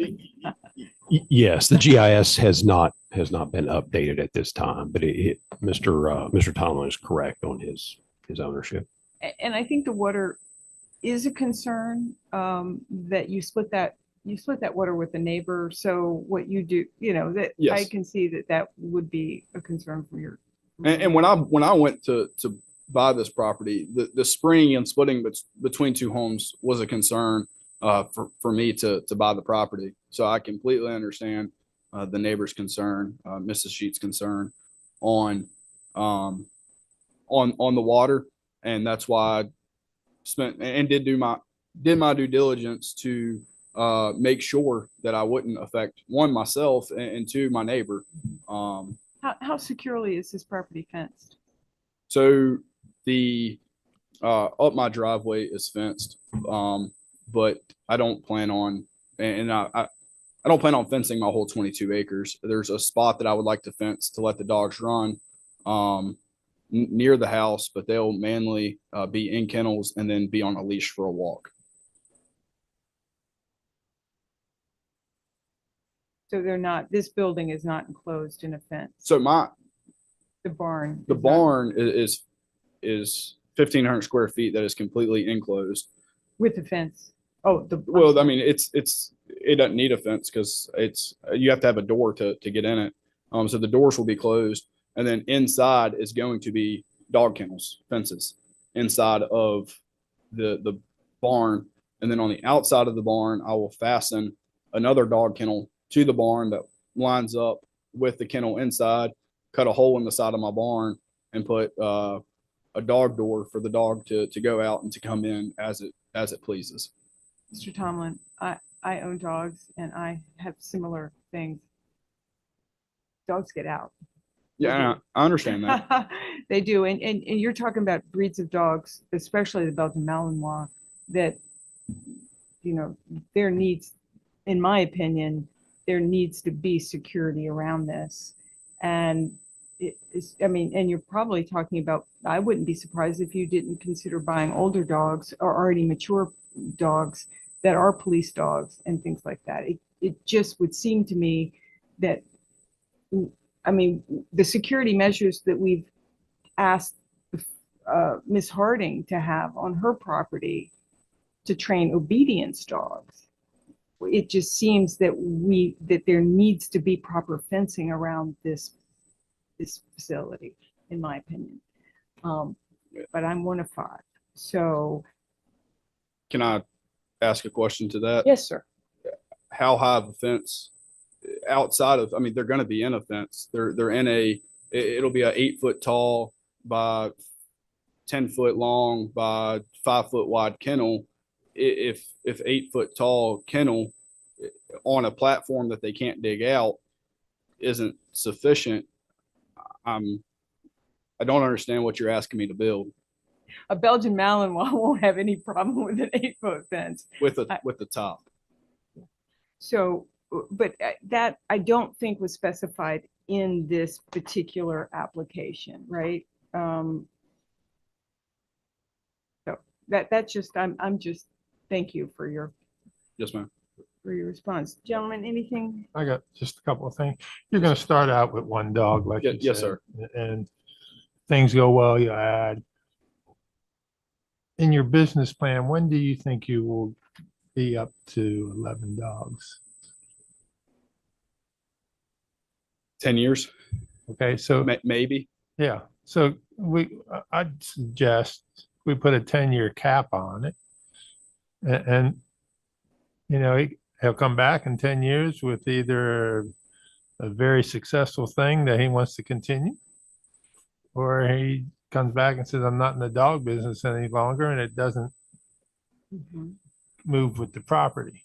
And that gives him time to decide, you know, how his plan's going to go. I mean, I had a German Shepherd police dog growing up, so my father was a policeman, and we had an 8-foot kennel at the house that it didn't take long to realize you had to put a roof on it. Yes, sir. Or a cover. So they'll climb a fence as quick as anything, but if you got it covered and with your investment, you're smart enough to know that the dog is your prized value, and you're not going to let it get out and take a chance of having an injury or anybody else hurt. I think you have a good plan and a good place to locate it.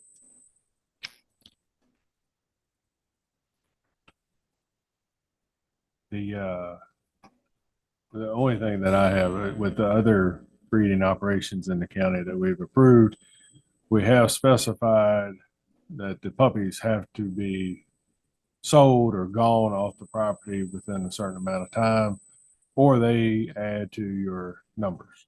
Yes, sir. So I'm trying to remember if it was. I think it was 16 It was weeks. 16. My It was. memory. Yeah. Okay. So that would be the only thing that I would add, that once puppies reach 16 weeks of age, they count towards your 11. So you have to do something with them, you know, by that point, or they're part of your 11 that you. Yes, sir. I would very much like to see the Belgian Malinois off this list.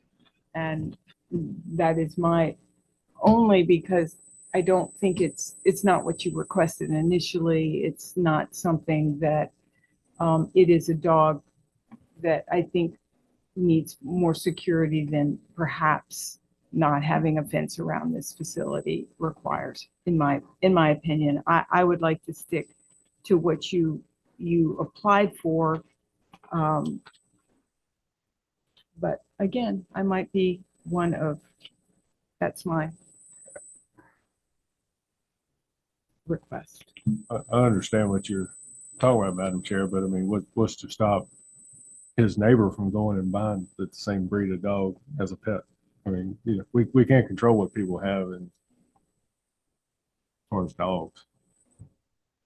No, we can't, but when someone asks for a breeding operation, that we do make proper fencing is part of. But it's going to be a kennel, 3 sides and a roof. I'm not sure how that's going to get out.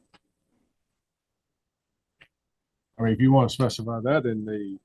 No, I just would like to go with the original German short-haired pointers and German shepherds, perhaps the Labrador. This doesn't specify what Labrador. Is this a black Labrador? Is this a Labrador retriever? It's Labrador.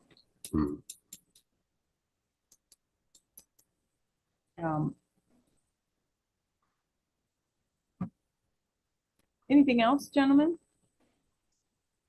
Mr. Tomlin, I think, you know, what Dr. Lyons offered was, you know, as far as a term limit or a time limit is, you know, a reasonable suggestion to answer or alleviate some of the other concerns that are expressed. Is that something you could see as reasonable, or is that, do you need a little more, or what is your thought there? With the time limit, I would like to see it not be on there. I could see why y'all would like to see it on there. Just because in 10 years, I wouldn't want to have to come back, excuse me, and present this again, and present it maybe to different people at the time.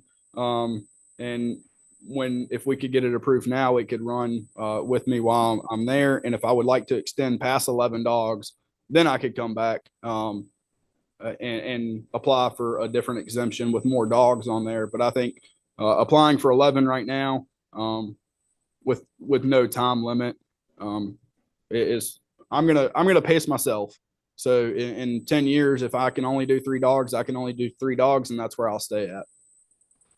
Well, but this application gives you 8 dogs, 8 female breeding dogs. So,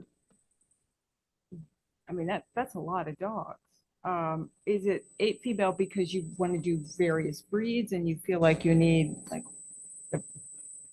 is that giving you flexibility? Is that why that, for me, I look at that and 8 female means, literally potentially hundreds of dogs a year.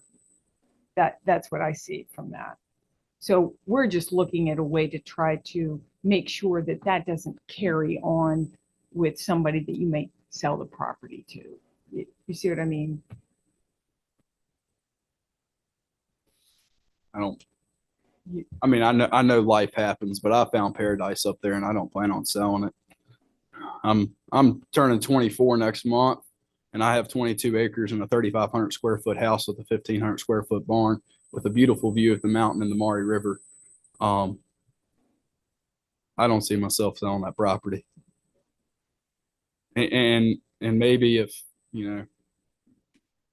I do, I come back in here and we figure something out, and I present it with a time limit or something. I don't know, but I would like to not see a time limit on it, just so we could avoid coming back here in 10 years. As all of us know, 10 years goes by a lot faster than we'd like to realize. Well, Mr. Dryden, could we put it with the, until the sale of the property? Unfortunately, I'm not prepared to be able to answer that question now. Didn't anticipate. I do know from a time limit, we can put a time limit on. Well, we don't have to make this decision tonight. We can make it at our July meeting, I believe. Is that correct? Or is it? 23rd.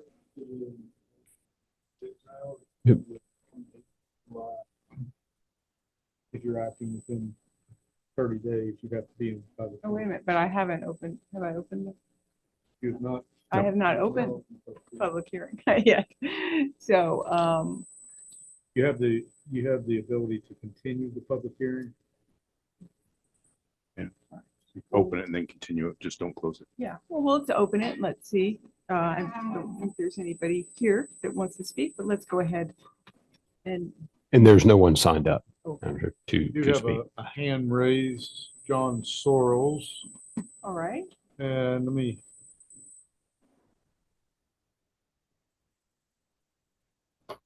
Mr. Sorrells, I know you've had your hand up a long time, so.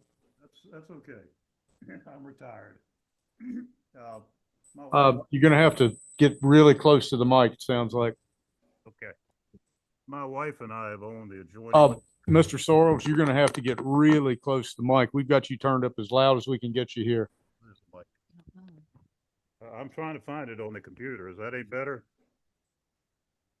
Hello? Not really. My wife is trying to work this Zoom, so. I could hear him. It wasn't great, but did you hear him? Yeah, we've got you turned up as loud as we can here, Mr. Sorrells. Do you want me to call in on the 100 number?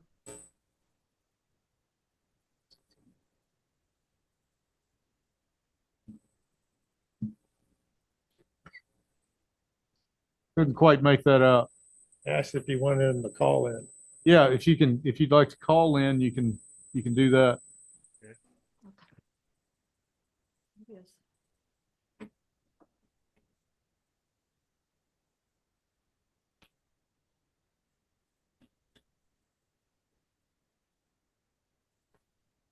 We're dialing up right now. No, sir. I think it's a typo.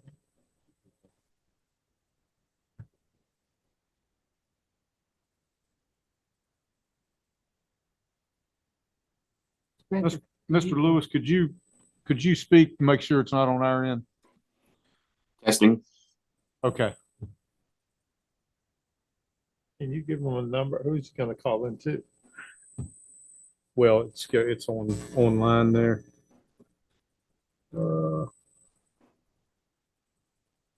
know what? We might be able to go old school on this. Yeah, just have him Yeah. call you. Or if he gives you his number, you call him and put it on speaker. Well, I don't know. Mr. Soros, can you We're trying to dial put in. your number on up on the site there? Okay, is this any better? Hello? Well, all of our Is numbers, that you dialing in?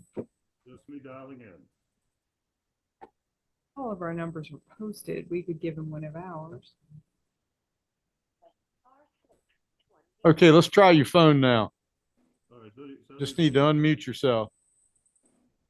Maybe I can force it. I don't think we're muted on this yet. Oh.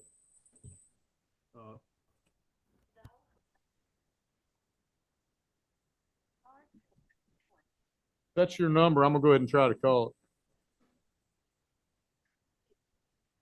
Hello? Hello? Hello? Oh, there you go. There we go. Yeah, my wife and I, my wife and I own the adjacent property. We've got 30 acres and a log cabin, and a couple concerns I've got. One is that I have worked with dogs before, and I know how vocal they can be, and their bark carries through the night pretty clearly.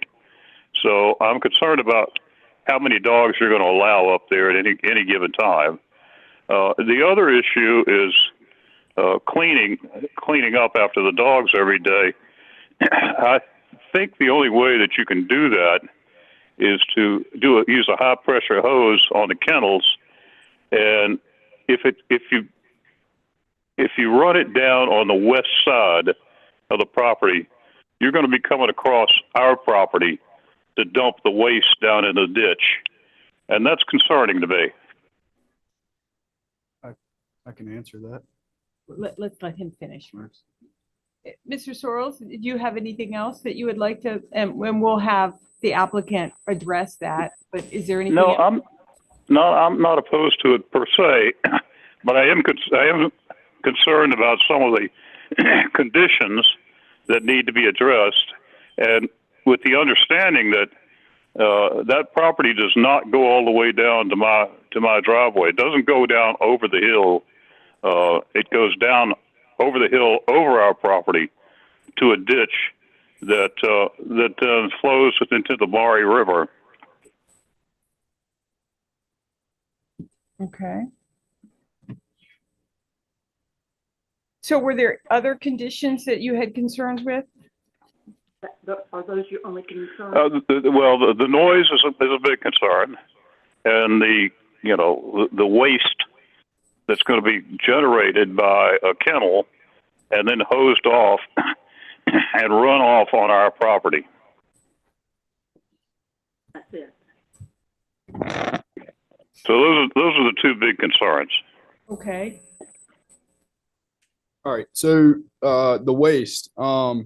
I contacted our landfill this morning. The office manager, Jamie Black, said that the landfill accepts dog waste. They accept pretty much anything there at the landfill and dispose of it properly.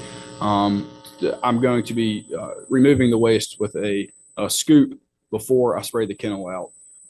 The kennel is not going to have, I mean, maybe urine, but it's also going to have not holes, but I'm going to use boards, 2x6s, to build my platform. So it's going to, urine mostly is going to drain onto my own property on a flat surface, not going downhill. In regards to the noise, if he is at the back of Peaceful Hollow, the structure there is 558 yards away, structure to structure. There's a house or somebody that has 20 dogs, 813 yards away from me, and I cannot hear any of their hound dogs. Well, that's over a hill. We're still in a public hearing, so maybe, I'm sorry.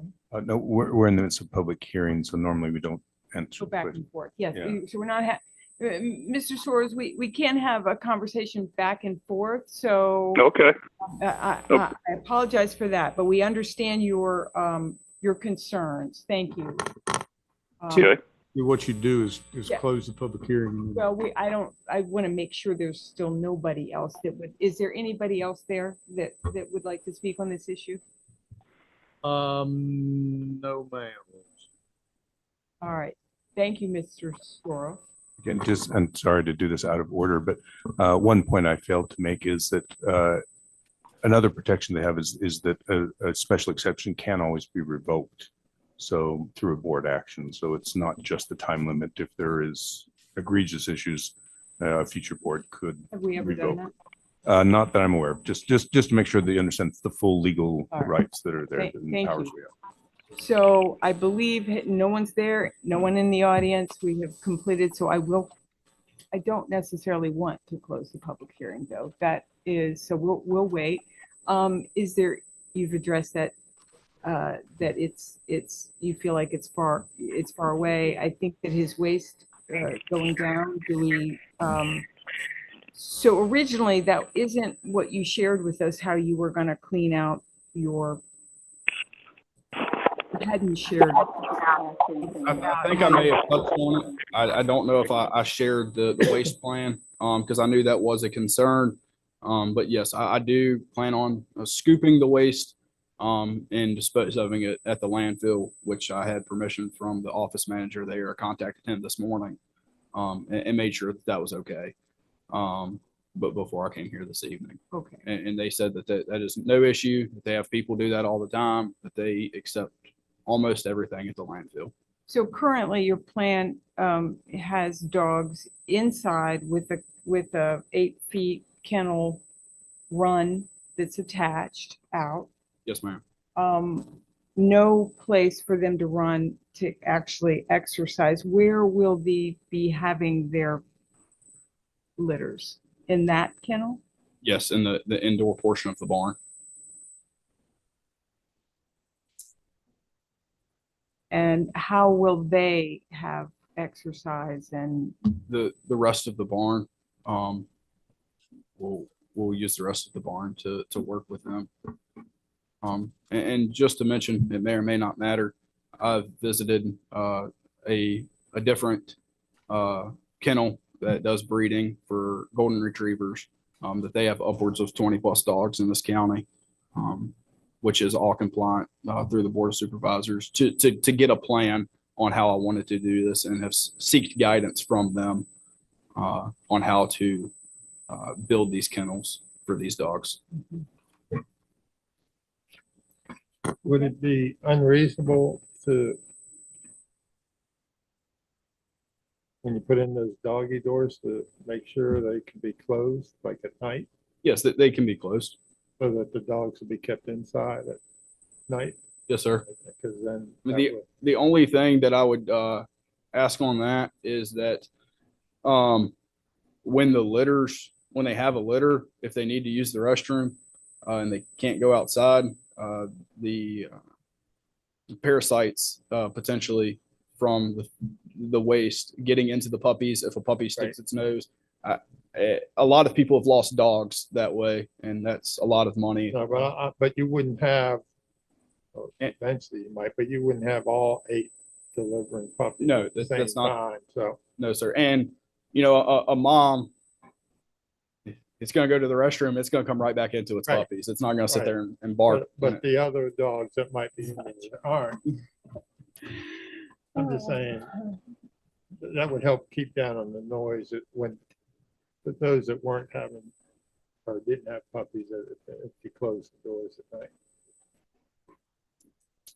I'm not putting that as a condition, I'm just suggesting it as a, if they tend to bark a lot. The facilities that I've been to. I'm sorry to interrupt, but this is, it's probably important that we can stick to our normal procedures as much as possible. We're still in the public hearing time, so we usually don't have this. So I would suggest just to show that we're acting in. Well, we No. had already had the conversation that that we might not be ready to close the public. No, that's my understanding, but the discussions that we're having now do not normally take place during a public hearing, and the only risk that we do run is if it was ever challenged that we're not following the procedures that we normally follow. So I would suggest that we, if it's, my suggestion on the procedures would be that we either close the public hearing or we decide amongst yourselves that you'd rather keep it open, rescheduled All right. prior to, and this discussion happened at a later date. I think you made a good point. I think one of the reasons that we're having this discussion is that the plan for me is not fleshed out. Usually we have facilities that are completed, plans, and for me, we have a plan to have 8 breeding females without any outdoor space. We have litters that are going to be had inside a barn without any outdoor space. And I don't feel that until we have a noise, you do have a noise issue for your neighbors, potentially. I don't think that that's been completely addressed. And we have a waste issue that still hasn't been fleshed out. Usually the facilities and the plan for this facility, this is 8 breeding dogs is a business, and that's fine. And I look forward to you having a fleshed out plan, but it also comes with very specifics on that. And I'm not seeing that yet. I am not ready to make a decision, but maybe these gentlemen are. I'd like to have 30 days to speak with planning and come up with these answers for myself. Gentlemen, what do you feel? Do I have 3 people that would like to act on this now and close the public hearing? I'm ready to act on it now and close the public hearing. Fine, acting on it. All right, let's act on it. All right, Mr. Lewis? Are you still there? I am. Okay. I'm not sure what you're. My question is, would you like to act on this now, or would you benefit from 30 days for some of these answers? The only thing that, or the thing that I would really like to have an answer to, which Mr. Dryden has said twice he can't answer right now, is the suggestion of tying it to the sale of the land. But 30 days, you would have that answer. You could have that answer tomorrow or in a few days, right? By the end of the week. So that would be handy to know. But if again, if others are already, I'm prepared with the information that I have so far. Okay. But we do have, if there's a problem, we can revoke conditional use permit, right? You can revoke it. Yeah, we go through the procedure. It could be revoked. It's the same as, public hearings, et cetera, same thing.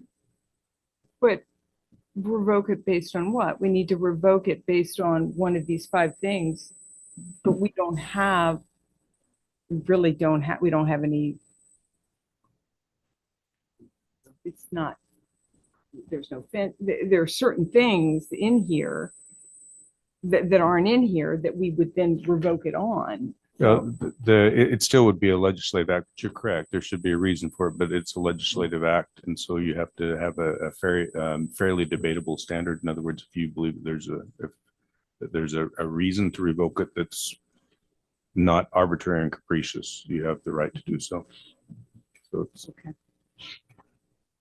So I would either need a motion to extend this to the next meeting, And if anybody's prepared for that, or a motion for however you would like, if there are any changes you would like to see.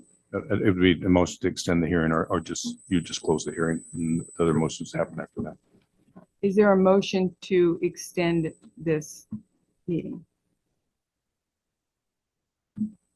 All right. Going once? All right, then I will close the public hearing. All right, gentlemen. So we can ask questions? Okay, now? that's fine.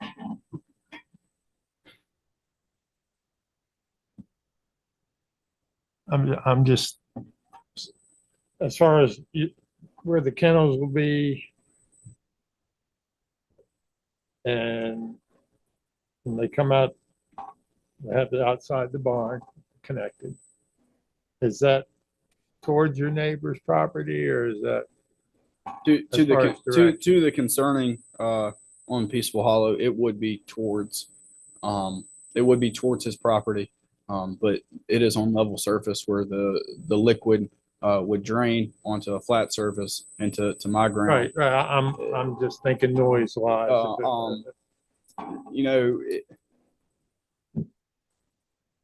if it's on that neighbor's side of the barn, that neighbor might hear it. If it's on this side, that's actually a closer residence with Mrs. Sheets' property being 252 yards versus the 558 yards. Do you have another neighbor, 200 and, Mrs. Sheets off of Emerald Lane's 252 yards from structure to structure, but it's on the opposite side of the barn. So we have two or three different wood lines between our properties that would be sound barriers.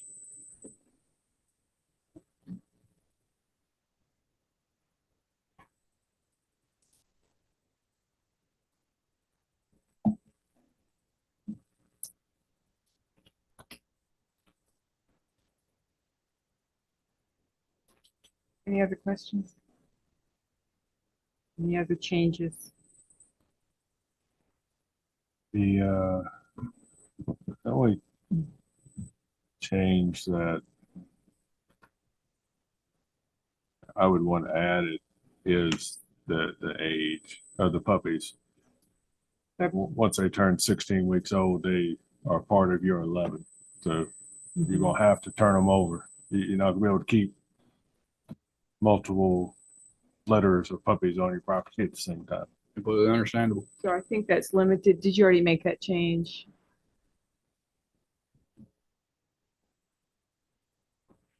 But I think that says excluding puppies. Oh, 16 weeks or 16 younger. I weeks. got you. Yes. Okay, fine. Any others? I would very much like it, since you're not, you've never bred any of these dogs. I would like you to, I would like to see the applicant stick with it, the ones that he had applied for, at the very least. The Is the three. Belgian the one you're worried about? Yes. Okay. I mean, I would be willing to go along to scratch that one, leave the other three. And if you want to ever breed that, you need to come back and ask for an amendment to your special exception permit. Is that okay? Yes, sir.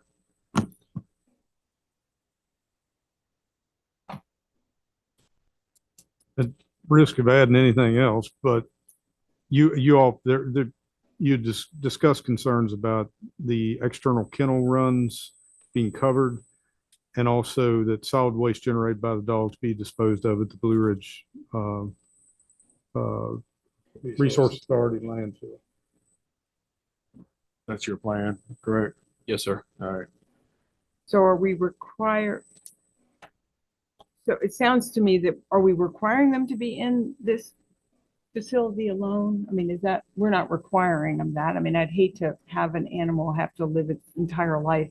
No, we're In a kennel. We're requiring that the outside kennel has a cover, so they can't climb over, and that solid waste be deposited at the landfill. It can be doesn't have to be a solid cover, right? No, I mean, but it can be If we're taking the Belgium out of it, then, you know, is that covered portion, really. Well, a German Shepherd do pretty much the same thing. I It don't has to be a So- solid cover. You probably want shade over. So it. if a German Shepherd can do the same thing, why are we excluding the Belgian Mal? This is a conversation we're having at this point, so Okay, I'm sorry. I believe. We'll ask you, please stay. We'll be glad to. I think that was Dr. Lyons' point.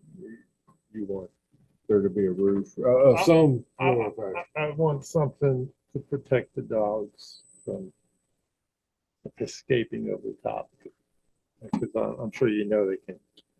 But that can be solid, or it can be a It's fence. up to him. It could be just whatever, be a blue top. Outside run Yeah. is what you're talking about. Yeah, just- Okay. I'm all right with that. Or however he wants to do it. I'm sure there's people have ways to do it that are.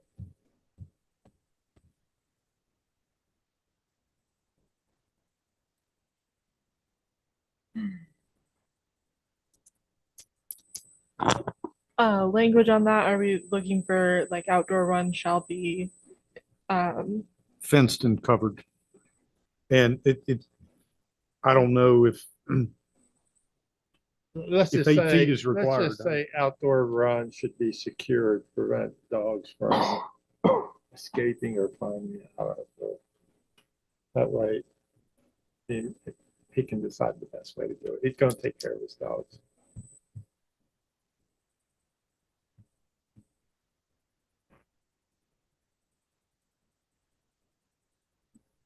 Okay, have we given up the time limit?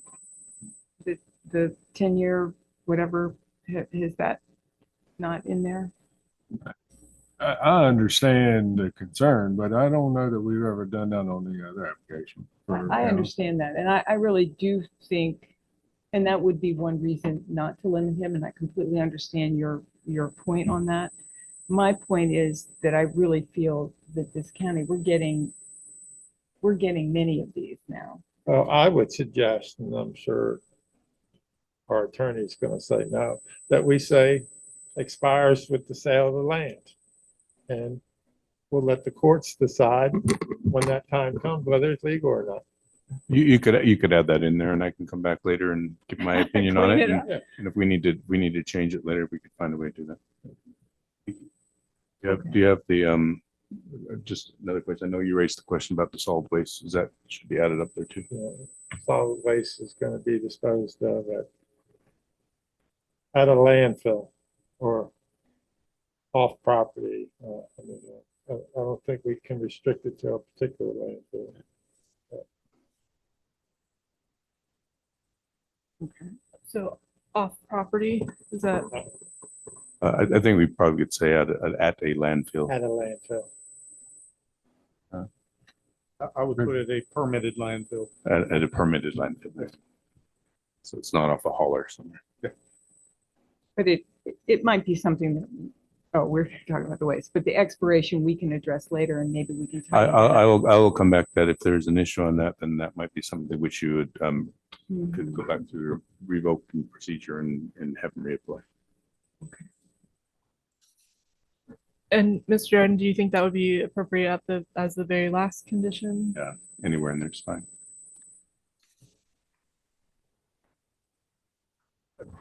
I'm cautiously optimistic that I believe that's allowed to be done. I just don't want to Oh. state it. I didn't want to put you in a position, so No, it's fine. we'll just let the court decide. Yeah, I'm all for that. Hopefully, no, well, I know I won't be around by the time, if he ever sells his land, but you never know what might happen.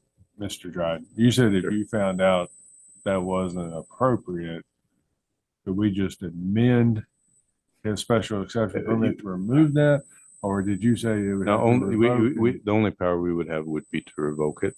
Well, actually, let me get back on that one too, because the power that's normally exercised would be to revoke it. I can't give you a legal answer as to whether or not the board of supervisors has the power to go back and amend. Maybe they do. And maybe you would. So I'd have to look and see what you could do, which I know for sure, is you could revoke this special exception, which would then require him to reapply. But and normally amendments come from the applicant, but this is unique, so I would have to confirm. I think with it's good to Jeff. find It is out it is a legislative for act. future things that come before us instead of Yes, yes. how we can limit them.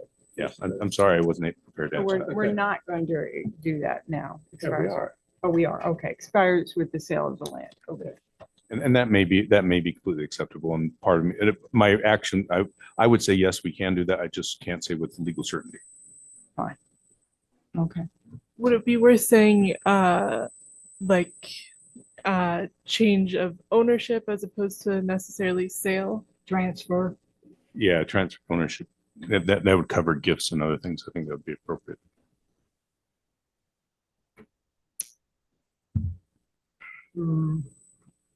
If before we, if this is a success and he wants to pass it on to one of his children, does that? Well, if it's no, it transfer means it couldn't. If it was past the child would then have to reapply for it. You could put it, say, except for transfers to immediate family members, if you want to allow that to happen. I'd like to add that. Just Can I speak on that? yeah. The plan would be to pass this along to my children, so I would greatly appreciate that. Okay. Except for transfers to immediate. I just have the word right there, but immediate relatives. Okay. Anything else? Jen? You feeling comfortable with this?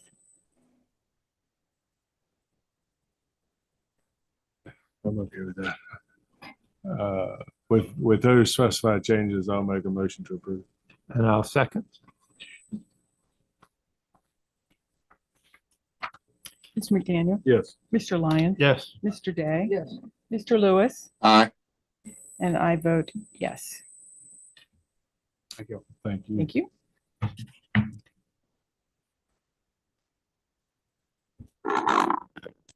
Okay, moving on. The next item on the agenda, Michael W. Godfrey and Lori Ann Lanford, 926 Maury River Road, Lexington, Virginia, have made an application for a special exception permit to develop and operate a bed and breakfast homestay in the residential general R1 zoning district. The properties are owned by Michael W. Godfrey and Lori Ann Lanford and are located on the east side of Maury River Road, Route 39, approximately 1.15 miles north of the intersection of Maury River Road and Alphen Lane, Route 750. The property is identified as tax map number 61-2-1C, 1.35 acres per tax record, and is located in the Walker Creek Magisterial District. Per section 604.03-1 of the Rockbridge County Land Development Regulations, a bed and breakfast homestay is used by special exception in the residential general R1 zoning district. On June 11, 2025, the Planning Commission held its public hearing and recommended approval of the special exception application.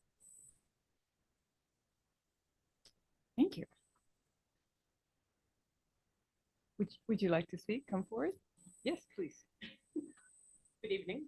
I think this is a pretty simple one. We've got a pretty substantially sized house. It's just my husband and myself. We needed the land more so than we needed the size of the house.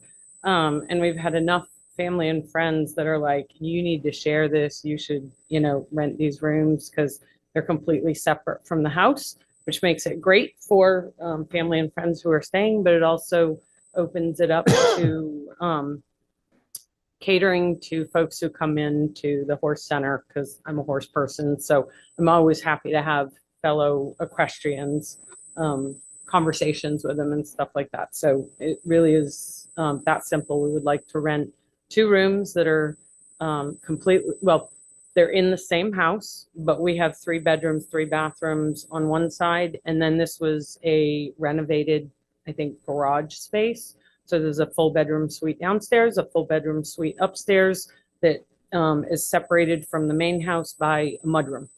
So, and they both have separate entrances, but we are looking to rent them together. So no one party upstairs, one party downstairs. It's literally rent it to one party.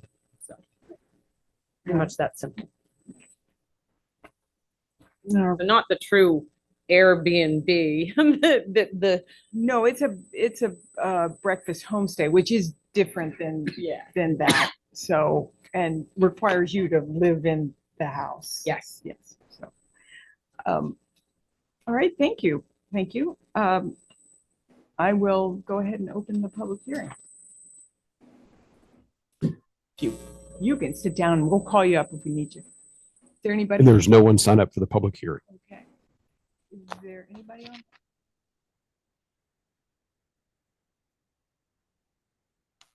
No one wishes to speak. Then I will close the public hearing.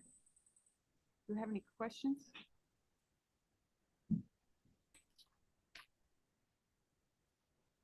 Questions or concerns?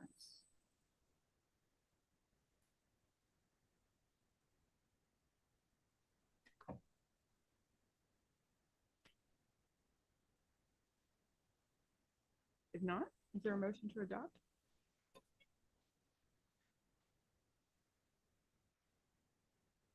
So moved. Mr. Lyons, is there a second? What? I'm sorry, I couldn't hear anything. I didn't know. Where are we in this? We are, do you have any, we are voting, but we need a second. We are looking for a second unless you have questions, feel free.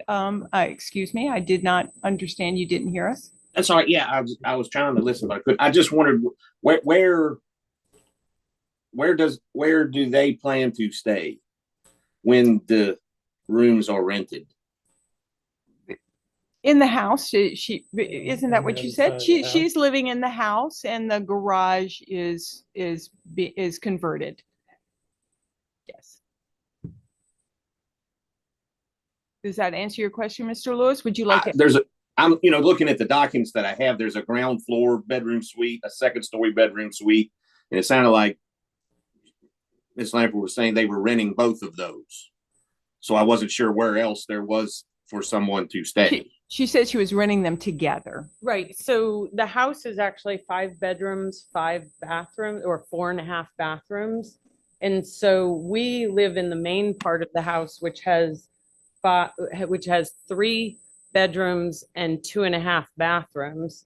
And then the 2 bedroom suites that were a converted old garage, basically, because we have a detached two-car garage. So correct. I want to make sure that that's not confused. It's not the garage that's on the property. So it's those 2 bedroom suites. They each have their own entrance off of the mudroom. And we have a code lock on the mudroom from the exterior.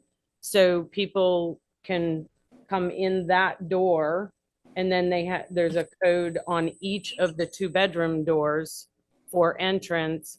And then we actually have a door to our kitchen that leads to the rest of the house. Sounds like a lot of doors, which it is. Yes, ma'am. That's what I wasn't clear on. Just the documents here are what you're intending to rent, not the whole house. So that answers my question. Correct. I've got it. We like our house. Just wanted to be sure. Thank you, ma'am. And I have 10 horses on property that need to be cared for at all times. So good. Thank you. Thank you. So Mr. Lyons made the motion. We're looking for a second. I'll offer that. I'm sorry, who was that? I will second it. Okay, thank you. Mr. Lyons? Yes. Mr. Lewis? Aye. Mr. McDaniel? Yes. Mr. Day? Yes. And I vote yes. Thank you very much. We are now on to 17. Mr. Dryden. So we have before the board today a draft ordinance which reflects recent changes in legislation. So this spring, the legislature passed House Bill 2383, which was signed into law by the governor. And that is part of an act which previously the state had required that listing sites such as Airbnb and others provide information about the the people that list through them and provide to the counties and to the localities within Virginia. However, that was conditioned upon certain changes to the laws. So the changes to those laws took place this spring. So we are required under the statute to remove some of the language that we have in our current statute for short-term rentals and for transient occupancy. And the changes that we have to make are we need to now allow for the current owners of short-term rentals are currently required to provide a monthly return listing the number of people who stayed and paying a transient occupancy tax. Under these changes, they no longer have to do that because that will be done through the Airbnb and similar companies, unless they're selling these unless they're selling the rooms directly, in which case they will have to continue to file. So these changes that we've prepared into the ordinance will allow.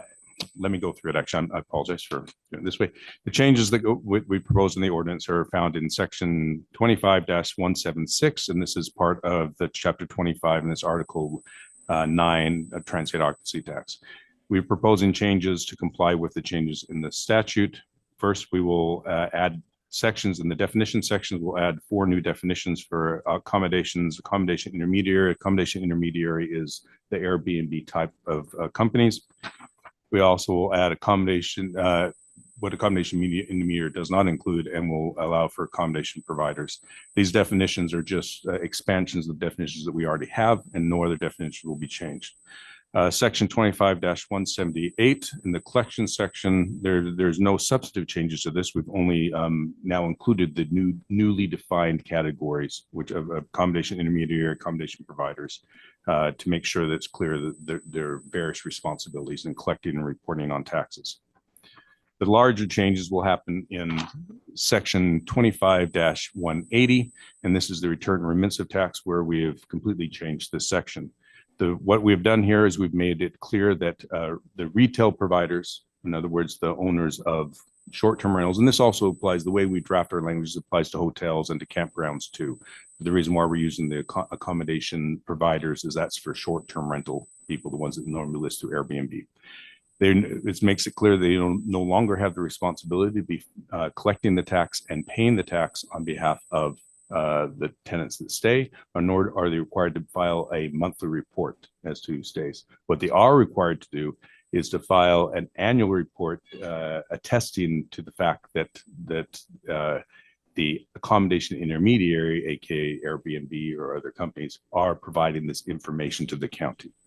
I've spoken with the Commissioner of the Revenue. She's actually quite pleased with this. That makes her job much easier, and it will make it clear that the information, if there's any concern that some individuals are not filing their taxes and not providing the reports as short-term rental providers, which would be very difficult for us to confirm, by now the obligation residing on the accommodation intermediaries, we can have much higher level of confidence that we are capturing the short-term rentals in our transient occupancy tax and in our reports.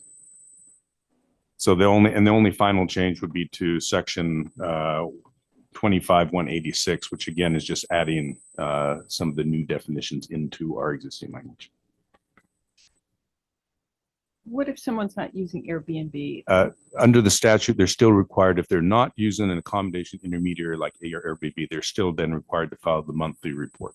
And so if even if they use a mix, which would be maybe common if on their website they sell and then they also sell through Airbnb, to the ones that are not through Airbnb or another accommodation intermediary, they still have to file the monthly report with the Commissioner of the Revenue. Thank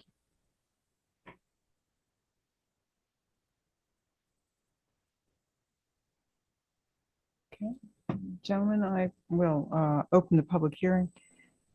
Is there anyone that would like to speak to this?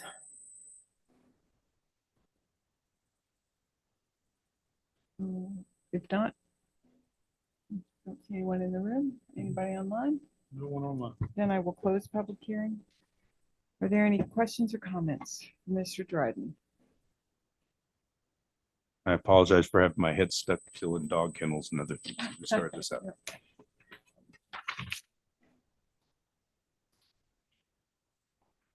Move to approve. All right.